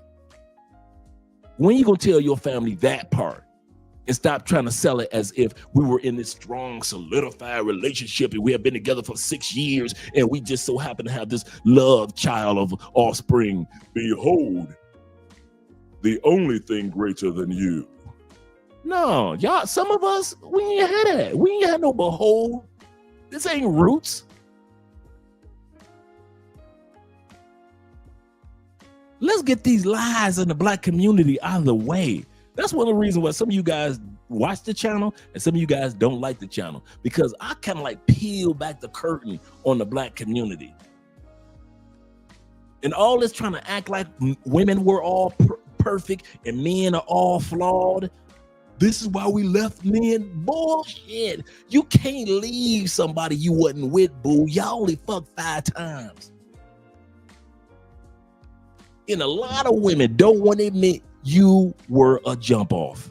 You were a side chick, a jump off, a party girl when you were 19. You got pregnant at 20. You on your party girl mode. What they will say is, I was young. I was young back then. Well, men were young, but we don't use that damn excuse. I went to the feds at 23. I did 10 years, got out at 33. Could I not use the excuse? I was young. I was out there hustling in them streets like every other black man. I thought I was young. That's the only reason I went to jail. I was young. You don't hear no brother saying no stupid shit like that. We take responsibility. Hey, I was out there doing what I was doing. I was hustling. I got caught up in them streets. So be it. I was 22. I put a hot ball in the dude's chest. Hey, so be it. We don't sit back and say, I shot him, but I was young. I didn't know any better. I joined that gang in LA, but I was young. Men don't say no shit like that. Only women be saying, oh, well, you know, I was young when there ain't no damn excuse. If we don't use it, don't let women trick you with that dumb shit. I don't care if it's your daughter. Don't let her try to say, well, Dad, I'm still young. No, don't ever let nobody do no shit like that. Accountability has no age. Once you're an adult, accountability don't have no damn age. Whatever stage and age of life that you're in, you're supposed to be accountable for that age and stage of life once you become an adult. Whether you're a 23-year-old or a 63-year-old, you're accountable for that stage of life. In other words, there are consequences. Accountability means I realize that there are consequences for my actions at whatever stage of life I'm in. There are consequences for my responsibility, for my actions at 23, and I went to the feds. And there's consequences at 53 as a free man living in South America.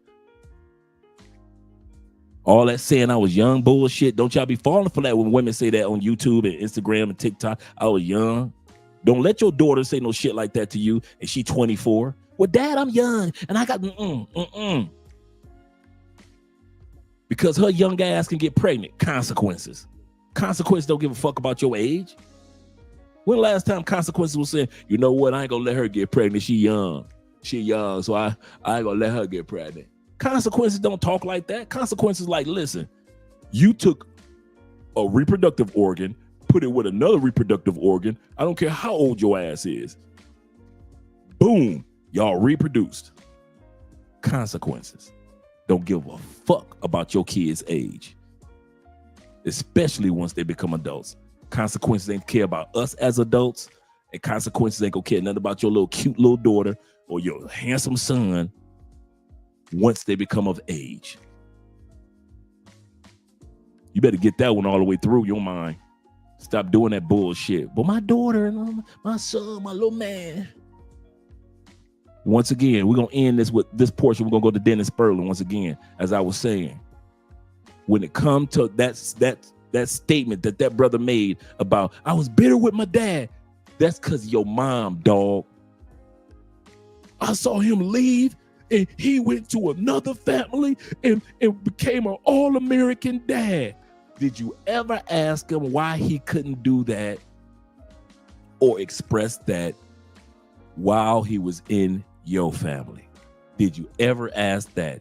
You didn't. You just went to church and you cried about it and let God heal you of it, which is cool, but you still don't know the fucking truth. And the truth is, your dad probably could not express that all-American husband, all-American father in the household because your mama wasn't nothing all-American about your mama. And some of y'all got some baby mamas like that right now. You guys are going to make some great fathers, great husbands, but not in the household with your baby mama, the current baby mama you got. She ain't built for that. She ain't never had a daddy in her house. She ain't built for daddies. She ain't never seen a mama with a husband. She ain't built for husbands. I don't give a fuck how many of these women talk about, I want a man all over TikTok. I want a man, I want a quality man. I want a good man. I'm praying to God for a man. I need a man. I'm praying to Allah for a man. I don't care what you do, ladies. If you ain't built for it, you ain't built for it. If you ain't preparing yourself to be built for when a man comes in your life to be a husband, you gonna fuck it up. That's like giving a 15-year-old a Ferrari. They ain't built for it. And you wonder why he tore it up when he put his foot on the gas and didn't know it can go from 0 to 60 in 2-point-something seconds. He'd have tore that damn Ferrari up at 15.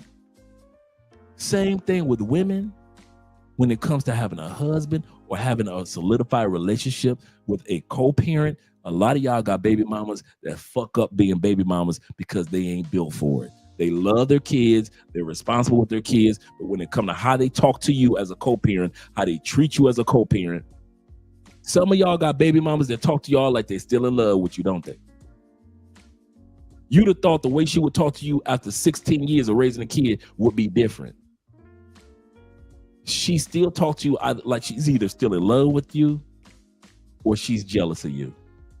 And your son is 16 years old and she's still talking with an attitude, with a mood swings, erratic behavior. And you think like, do you still want me? I don't want you. Well, you talk to me like you want me. How you talk like an ex-girlfriend talks to her ex-man. We ain't been together for 16 years. You currently got a man. You've been with 5 dudes in between the time periods. Our child was, when he was 1 and 16, you've been with 5 dudes, but you still talk to me like I'm your current ex that you still got feelings for. Or you talk to me like you a little bit of jealous. Fuck you. See, like I just said. That's how women that still in love with their man talk. Fuck you. I don't give a fuck about you. I don't care what you saying. You talking crazy. That's some stupid shit you saying. That's how women that still in love with their man talk.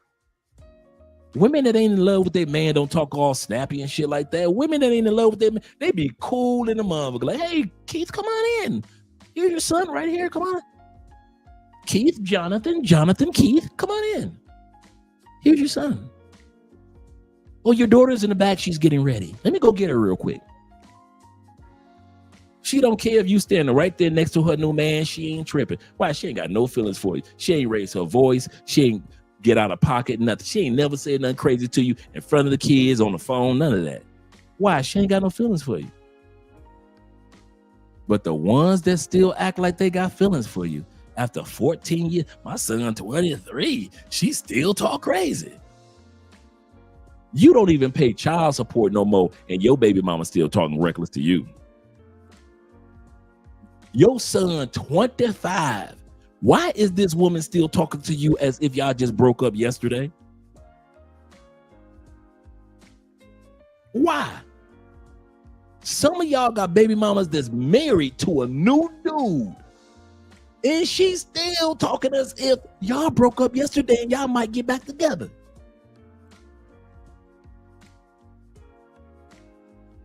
All she known for 24 years is to talk to you like she's your ex. With that attitude, with that mouth. And you ain't gave her no dick in what? 23 years? You probably smashed it one time after the baby was born. she got a new husband, but she still talk reckless to you, she's either jealous or she still got feelings. Let's go back to the video, gentlemen.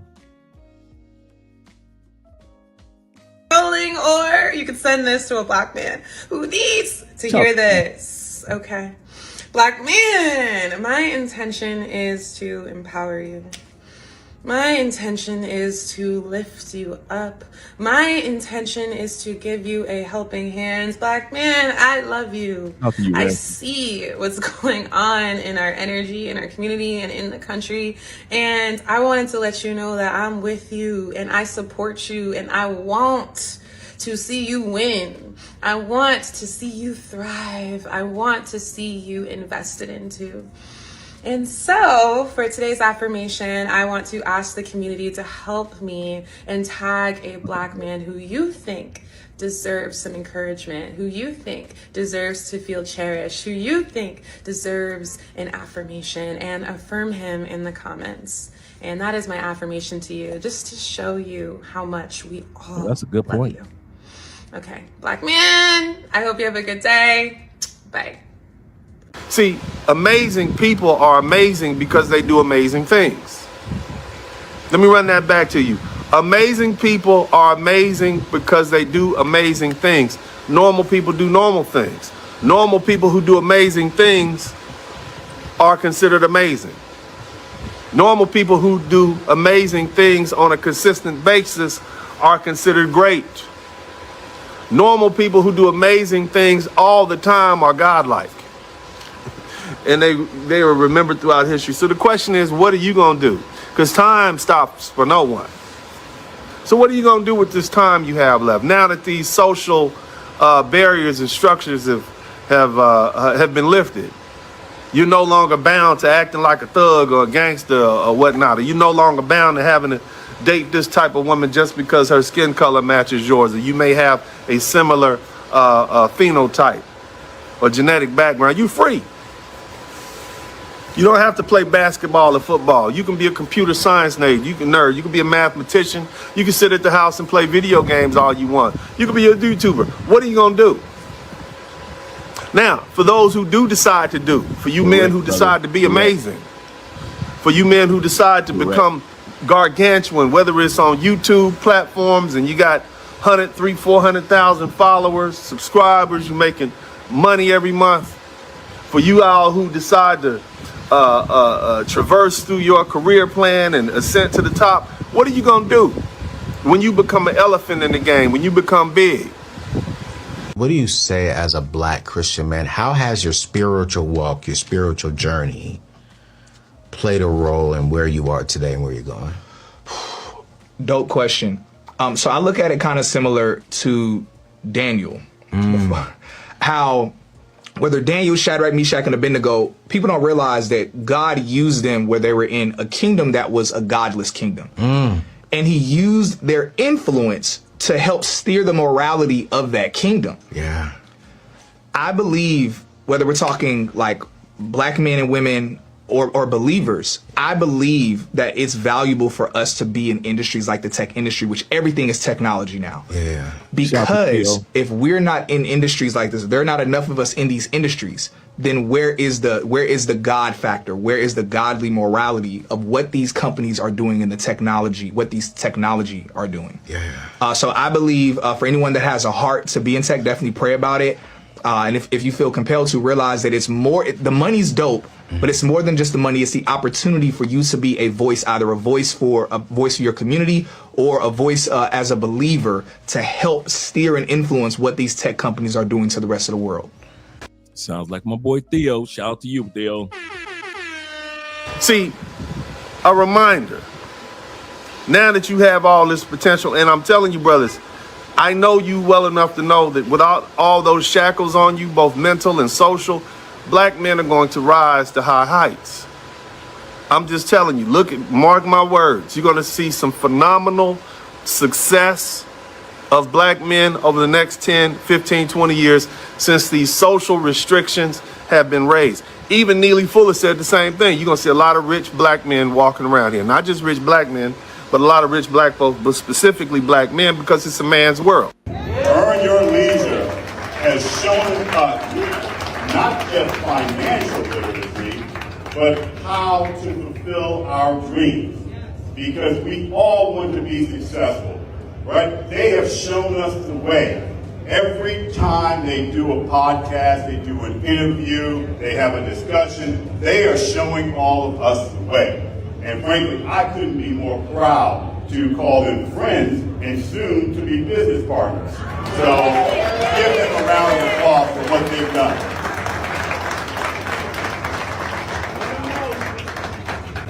So what are you going to do when you become an elephant? What are you going to do when you become big? Are you going to use that to still talk down on other folk? Are you going to use that to push people down? Or are you just going to uplift yourself and try to uplift those around? These are the questions you have to ask yourself. We didn't know what to do with freedom.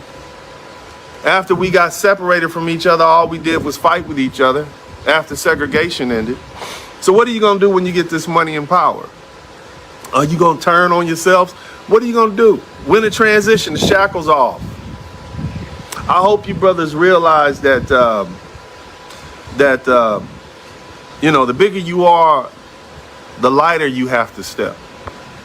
For example, you got people who on social media and they blew up. They have channels that have millions of subscribers and they still find themselves targeting individuals who do crazy things on the internet. Oh, look at this chick. She's got 4 baby daddies and she got arrested by the police and she got charged with a crime. And then they basically destroy that person's life and career because you got 1 million people looking at them. And so they get outed, they get doxxed, people harass them on the social media pages. And you know, so what do you do with that power? You got to temper that power. You got to control that ego. You can't do the same things you did when you were a young weed smoking thug hanging out in the hood as when you become a successful man when everybody's looking. You got to watch how you roll. You got to watch who you hang around, especially in these times when we are going to be a little less liberal than we used to be over the next 10, 15 years. You got to be mindful because you're still the primary target, brothers. So you got to watch how you operate. I invite you all to get in contact with your spiritual selves. I invite you to get in contact with your with your morality, whether that be through. Expect things to get better for you because they are. See, life is cyclic. Whatever experience you're having right now, it has not come to stay. It has come to pass. It's just going through. The biggest challenge is to know what's happening. This is a part of this thing we call life. This too shall pass. Amen.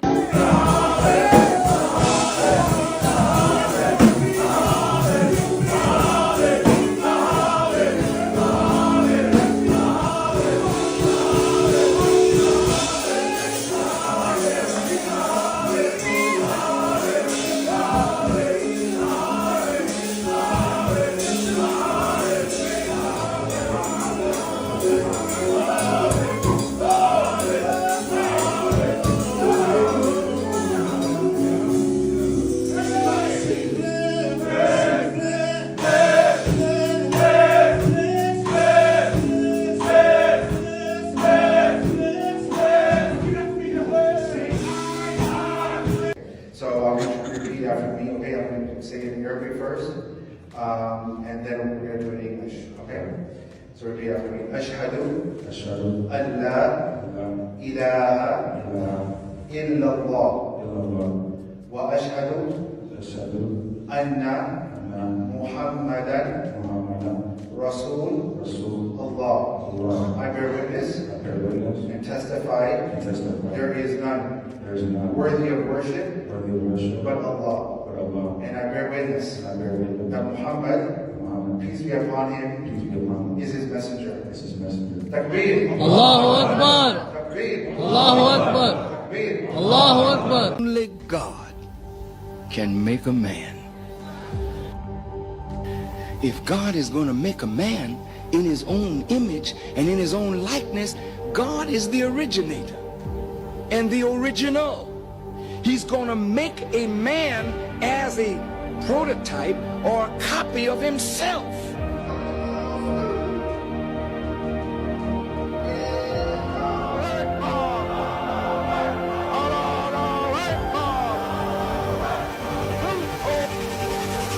Make all men and boys join the FOI, but the second part is, and train them fast and make them brave fighters. When we're in battle, you have to have the mind that whomever is facing you, whomever you are facing, destruction is for them.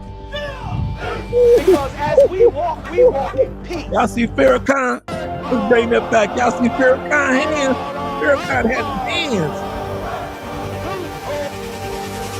Make all men and boys join the FOI, but well, the brother Minister Farrakhan was moving them hands. the second part is, and train them fast and make them brave fighters. When we're in battle, you have to have the mind that whomever is facing you, whomever you are facing, destruction is for them. Because as we walk in peace, and fear will not prevail. You fight to the death. Cause the Muslims gonna fight. We ain't got no gun, but we got a God and we are gonna fight. And I gotta shout to my brother FOIs. I've been before you for 44 years without my teacher, and nothing happened to me on my watch with my brother.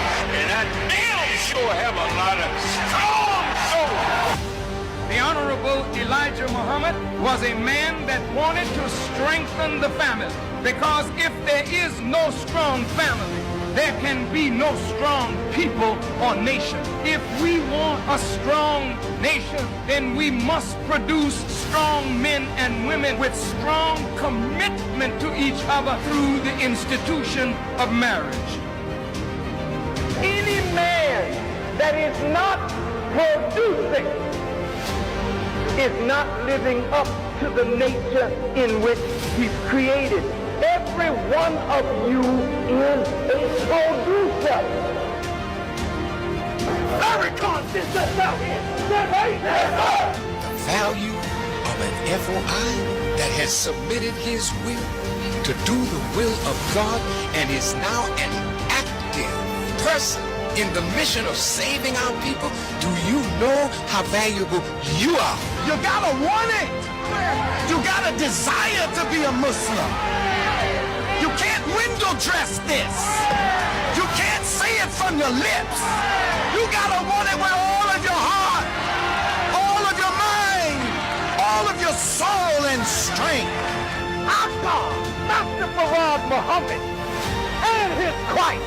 We don't have no spook God. He's alive, and our God is real. Man is man without God. Yes, sir. But when man reconnects to God, and the wisdom of God is brought back to man, there is no more man, there is only God.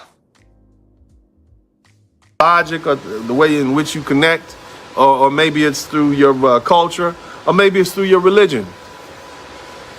But I ask you, brothers, to become better human beings, not worse human beings, now that you are free to be, or should I say, unshackled. I invite you, brothers, to be more tempered with your exercise of power and money. Then the larger you get and the more money you get. You don't have to be loud anymore. Money and success speaks for itself. You don't have to say anything anymore. Black man, I want you brothers to listen to me, man. Some of you guys who understand this conversation will get it, some won't.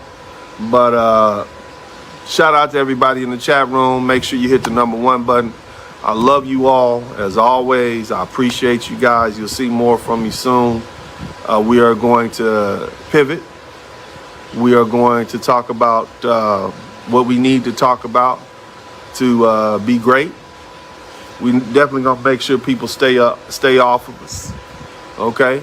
We definitely will be defending ourselves, but we got the rest of the world doing that now. The world, the eyes of the world see us. They see us for who we are. They see us for what we've done. We've done that work. And it's time to close that chapter and move forward. Sexual discipline is one of the most critical areas to where men who could be high value have ruined themselves. What does that mean? You got kids everywhere. 1, 2, 3, 4, 5 kids by 4 women. You're not high value. Oh, we're going there tonight. That's why I say people who are music, athletics, or entertainment are not automatically put in a high value category because their money comes differently, number one, and number two, because so many of them tend to lack sexual discipline. Less than 10% of your time needs to be devoted to dealing with women when you're a single man. You need to be spending 95% or more of your time, or 93% or more of your time on your purpose. 7% for women. But see, far too many guys out there be like, man, I wish I could be doing what you do, man. If I was in Atlanta and doing what you do, I'd be cutting and I'd be doing. And that's why you're never going to be nothing, never going to go nowhere. Because how much is enough? Jenner still had a date. I was here then. Since then, I see things have changed quite a bit in the United States. And one of the things that I can say that I am proud of that has changed is the mindset of black men when it comes to traveling internationally. There's a number I want you guys to remember. 68%. We'll talk about that tonight. 68%. And you're going to be like amazed when you hear what the 68% represents. Now, one of our topic tonight is how can you make America your second home and not your only home? Right now, for many of us, the United States, including myself at one point in time, is my only home. That's all I knew. That's all they let me know. I was on Mr. Gilmore property. I was a plantation bro, not a passport bro. Mr. Gilmore's property, you good white folk. You treat me good. You gave me a job. He let me make a certain amount of money. He gave me all the fat gals I needed. He was good white folk. Until I discovered the passport. And then life changed. A lot of fathers, single fathers that take care of the kids, they say, you know what? I'm gonna take my kid to, I'm moving to DR, I'm gonna take my son to DR, we're gonna go ahead, we're gonna have a build a new life too. You talk about Dennis Spurling. Have we not seen the videos? I'm sorry, brothers. Have we not seen the videos with Brother Dennis Spurling when he took his kids over to these boys, over to DR all those months, and they learned all type of martial arts over there? So yes, you can do that. I know one brother from Dallas, ex-military brother, true story. I like that shirt. His mom was here dying, and the doctors couldn't help her from that. Shout out to the cameraman, Richie Mack. He said, you know what? Richie. We are anyway. We ain't been back home. Out to my boy. Let me go and take my mama back to where she could be around her family. Come to find out that the medical system there was able to take care of his mama, and she doing far better. She didn't know any of the jeopardy with the miracle that told her that she was doing. Just think that man would have lost his mama if he'd have listened to the 4%. Many of us would have lost parents because of listening to the 4%. I met a guy at coffee. I said, what you doing here? He said, I'm from the States. I said, what brought you down here to Cali? He said, I came down here because I had cancer. I said, what? He said, if I stayed in the States, my copay was $12,000 and I couldn't afford it. I said, well, how much is the cancer here in Cali? He said, I paid out of pocket $400.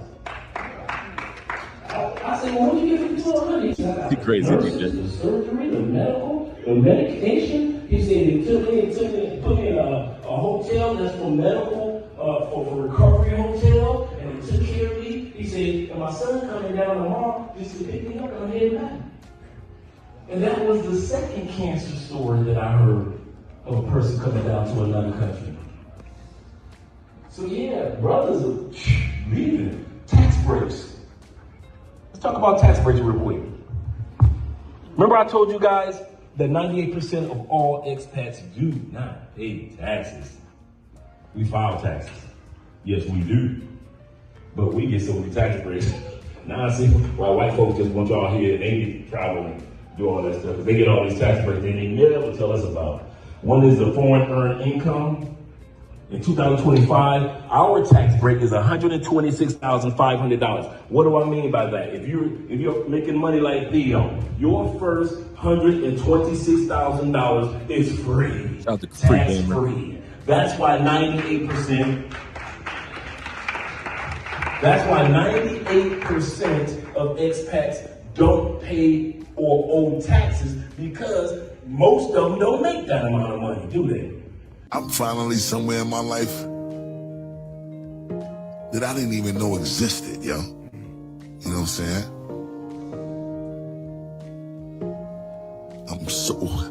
I'm so happy, yo. That's it. That's the end of that video. And that's how I feel, and a lot of you guys are feeling and going to feel. You're going to be in a point in your life that is so great in 2025. I promise you. It's going to be a part of life that you never even knew existed. Bruh, I did not know that this type of life existed.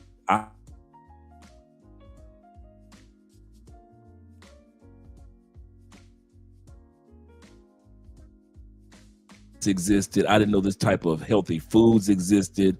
I didn't know about these different type of cultures existing, and I didn't know that, you know, traditional women, traditional men still existed on this planet. I didn't know about these business opportunities. I didn't know about this cost of living existing in these other countries. I didn't know there was so many brothers traveling around the world and meeting people from around the world. I didn't know that would meet brothers that was already living in Colombia long before I came here. Just like Busta Rhymes just said, man, you're gonna get to the point, man. And I know it may not feel like it today. You're gonna get to a point. I'm trying not to tear up. You're going to get to a point where you're not going to believe how good your life is, no matter what your economic scale is. The peace that's going to overtake you, brothers, and the love and the appreciation that's going to overtake you is going to be crazy. You think you know life. Take it from a dude that thought he knew life. There is a whole new life waiting for all of us, bruh. All of us, males and females. That's why we, Brother Dennis, and other YouTubers are going the positive route. Yes, Dennis and us, we could sit back and do 3,000 videos this year. Yes, literally 3,000. On all the negativity that's going on with Black sisters in the States. You do have enough channels that's dedicated to that. We don't need to be dedicated to that. We are dedicating our time to the uplifting of men on this channel, no matter what race, color, or creed. And we're going to start showcasing positive women that are doing things around the world as well. Like we were showing yesterday with all the ladies that were sharing the information when it came to remote jobs. I'm gonna let you guys go because it's after 3 hours. Oh, I didn't check I didn't even think about the payback or the Cash App. Shout out to you guys. Show some love to you, gentlemen. Appreciate you guys. Thanks for reminding me, brother. Whoa, I definitely didn't check it. Shout out to my man Fernando. Appreciate you, brother, with the $20. The $10. Shout out to my man International Quiet Storm. Hey, Quiet Storm. Thank you for sending me that video. For you guys that don't know, Machismo TV is down here right now with me, right? Picked him up from the airport. He's met so many dudes. He's doing good down here. And I love the story that he told when he went to the bullfight. Machismo TV and another brother went to the bullfights down here. He said, I got to the bullfights about 4 o'clock, right? Too early, 7 o'clock. He said, we go in to try to get our tickets, right? We got limited Spanish between the both of us, but we got ready to get our tickets. He said, as we were trying to use our broken English and a little bit of Spanish, he said, all of a sudden, a brother head popped up. Spanish dude. He said, y'all from the States? They were like, yeah, we from the States. He said, bruh, I'm from Boston. They like, what you doing down here? I'm one of the #1 bullfighters in Colombia. What? Yeah, I'm one of the most famous matadors around here. You a Latin dude from Boston? And you a famous matador in Colombia? And if you want to go and hear the rest of the story, go to Machismo TV. Excellent story of how he is networking and meeting a lot of dudes around here. They exchanged numbers with the matador and they got a chance to enjoy the bull. And he said, man, bullfighting is real. He said, when you think a cow is big, he said, bulls are huge. And when those bulls are, he said, to watch those matadors don't even run. They just sidestep. He said that they showed us, the assistant matadors and all the stuff that you would never know. But those are the experiences that black men are having around the world. New stuff that you didn't even know. And you think that you by yourself and God will send you a matador from Boston to put in your cell phone. So now if Machismo don't talk to me, he got somebody that's really down here. Shout out to Black Scorpion also with the $5 love. Appreciate you, brother. Appreciate you. But yeah, go to Machismo TV, guys, and check out his latest. I think that was Machismo TV. I think he was on that channel. Yeah, man. He said, I'm in Barranquilla 2 Fridays from now, and I got to see a bullfight. Yeah, man. Yep, he said it was amazing. I'm like, man, I hate I missed it. I'm always always working. Yeah, man. He said, bull come running at me, I'm out. Yeah, Machismo TV told the details. He was like, do me a favor before we go. Quiet Storm, could you drop the link to that particular episode? Could you do me a favor and drop the link to that particular episode for us so guys can check that out tonight? You can check out our brother Chaos Reigns. Make sure you check out his channel, but also check out Machismo TV in that interview. It was really good. He's talking about his experience in Cali, Colombia thus far, how his Airbnb looks, how the people in the community and because he lives in our old neighborhood. So when he described everything, like he said, there's a BMW on the corner. I'm like, yeah, I know exactly where he's at. He talks about the park, the dog park, actually the lemon tree park, is lemon trees that grow all around that park. He talks about, how he has made connections in the neighborhood. There we go, guys. Check that out. Like I said, make sure you check out our brother Chaos Reign tonight. But make sure you guys definitely, if you don't get a chance to check out Chaos, check this video out, man. Click on that one. It is a really, really good interview that a brother did with our brother Chaos Reign. Machismo TV. Shout out to you. And make sure I check PayPal so I don't want to mess up anything. Okay, cool. That's good. All right. Let's get ready for these outros, gentlemen. I'll be seeing you mañana, which is tomorrow. I got a couple of consultations to do tomorrow, and tonight I will be dedicating the next hour to putting all you guys in the WhatsApp groups that sent me your phone number. So email me if you want to be in the WhatsApp groups. Just send your boy email and I will get you into the WhatsApp groups tonight. That's what I'll be doing this evening, gentlemen. And then when I'm done, I get a chance to relax. Shout out to all you guys. Appreciate you. Much love. Let's get ready to do the outros. Oh, yeah. Shout out to Chaos. He said, thank you, Andre. And I would want to have you come back once your book. Yes, I will. I'll definitely do that. I'll be doing a book release tour on different YouTube channels. So I'll definitely come on your channel without a doubt, brother. Yes, sir. Shout out to all you guys. Let's get ready for our outros. Let's get ready. I'm going to make some new outro videos this week too. Let's go back to this one, classic.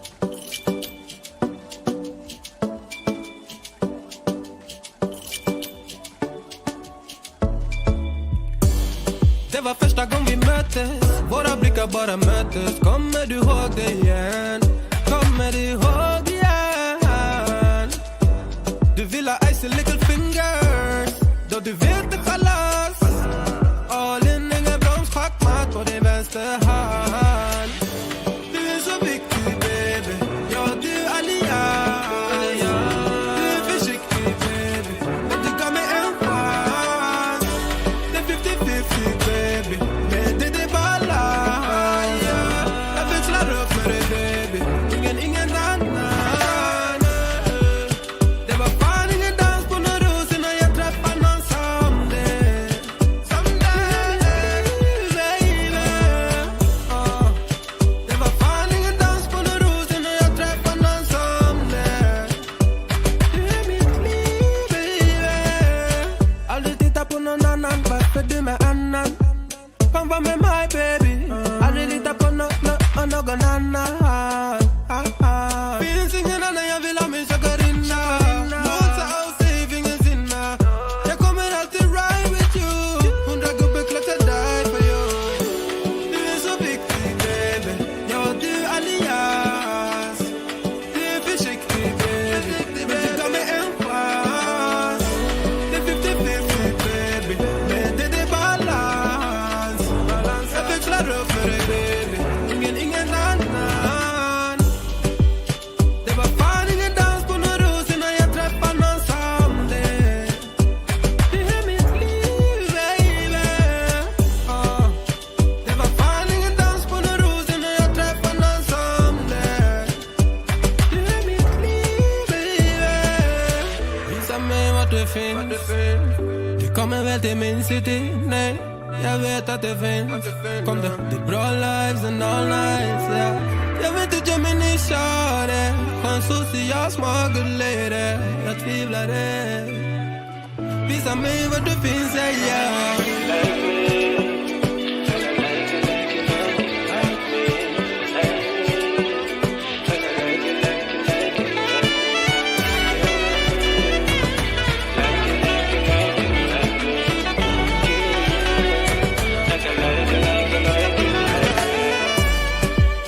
Det var fan ingen dans på någon ros. Ella es mi gata, ya, perrea en la disco como nadie más.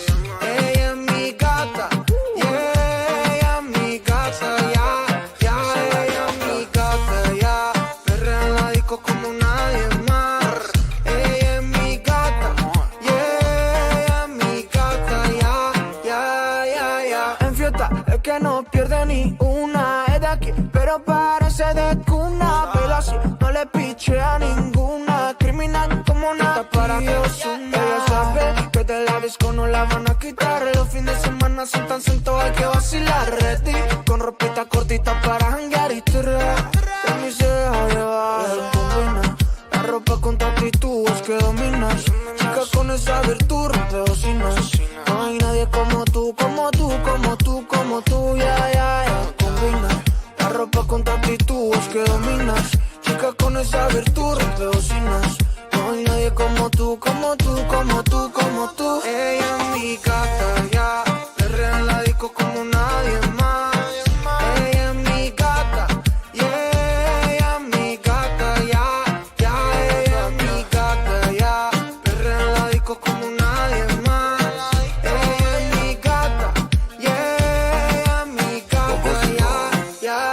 definé a la gata en la barra. Te vi por internet en una playa en Nicaragua. Ese buffet sí está gourmet, pero lleno de piraña. El río está movido, que está nada las arañas. Por eso que tú te acercas a mí. Te gusta más que tú, como te hago reír. Me encanta cómo besas, cómo me haces sentir.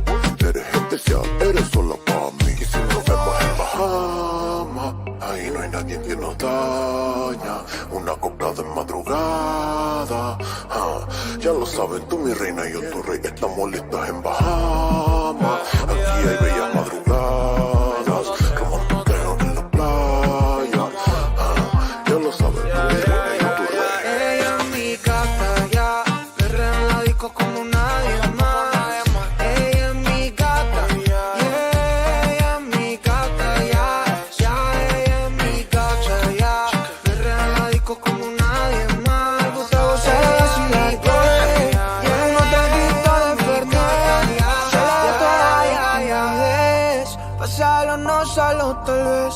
A ella le gusta gozar y vacilar, yeah. Con unos traguitos de Fernet, se le ve toda la timidez. Pasarlo, no solo tal vez. Ella es mi gata, ya, perrea en la disco como nadie más. Ella es mi gata, yeah, ella es mi gata, ya, ella es mi gata, ya, perrea en la disco como nadie más. Ella es mi gata, yeah, ella es mi gata, ya. En fiesta es que no pierde ni una, es de aquí, pero parece de cuna, velo así.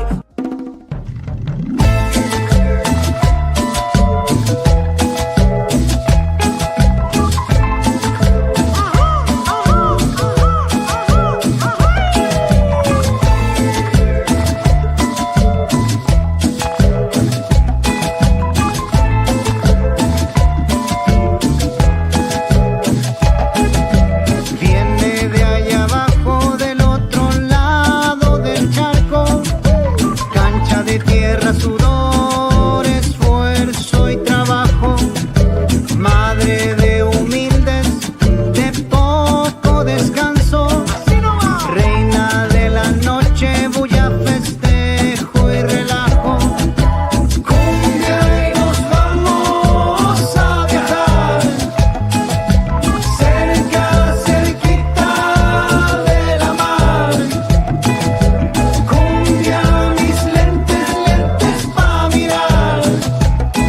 La reina, la santa, mi despertar. Mueve como quiera, sin patrón ni bandera. No conoce fronteras, hasta el más fino la espera. Belleza y cadencia tiene al mundo alborotado. China, Suecia, Barbados,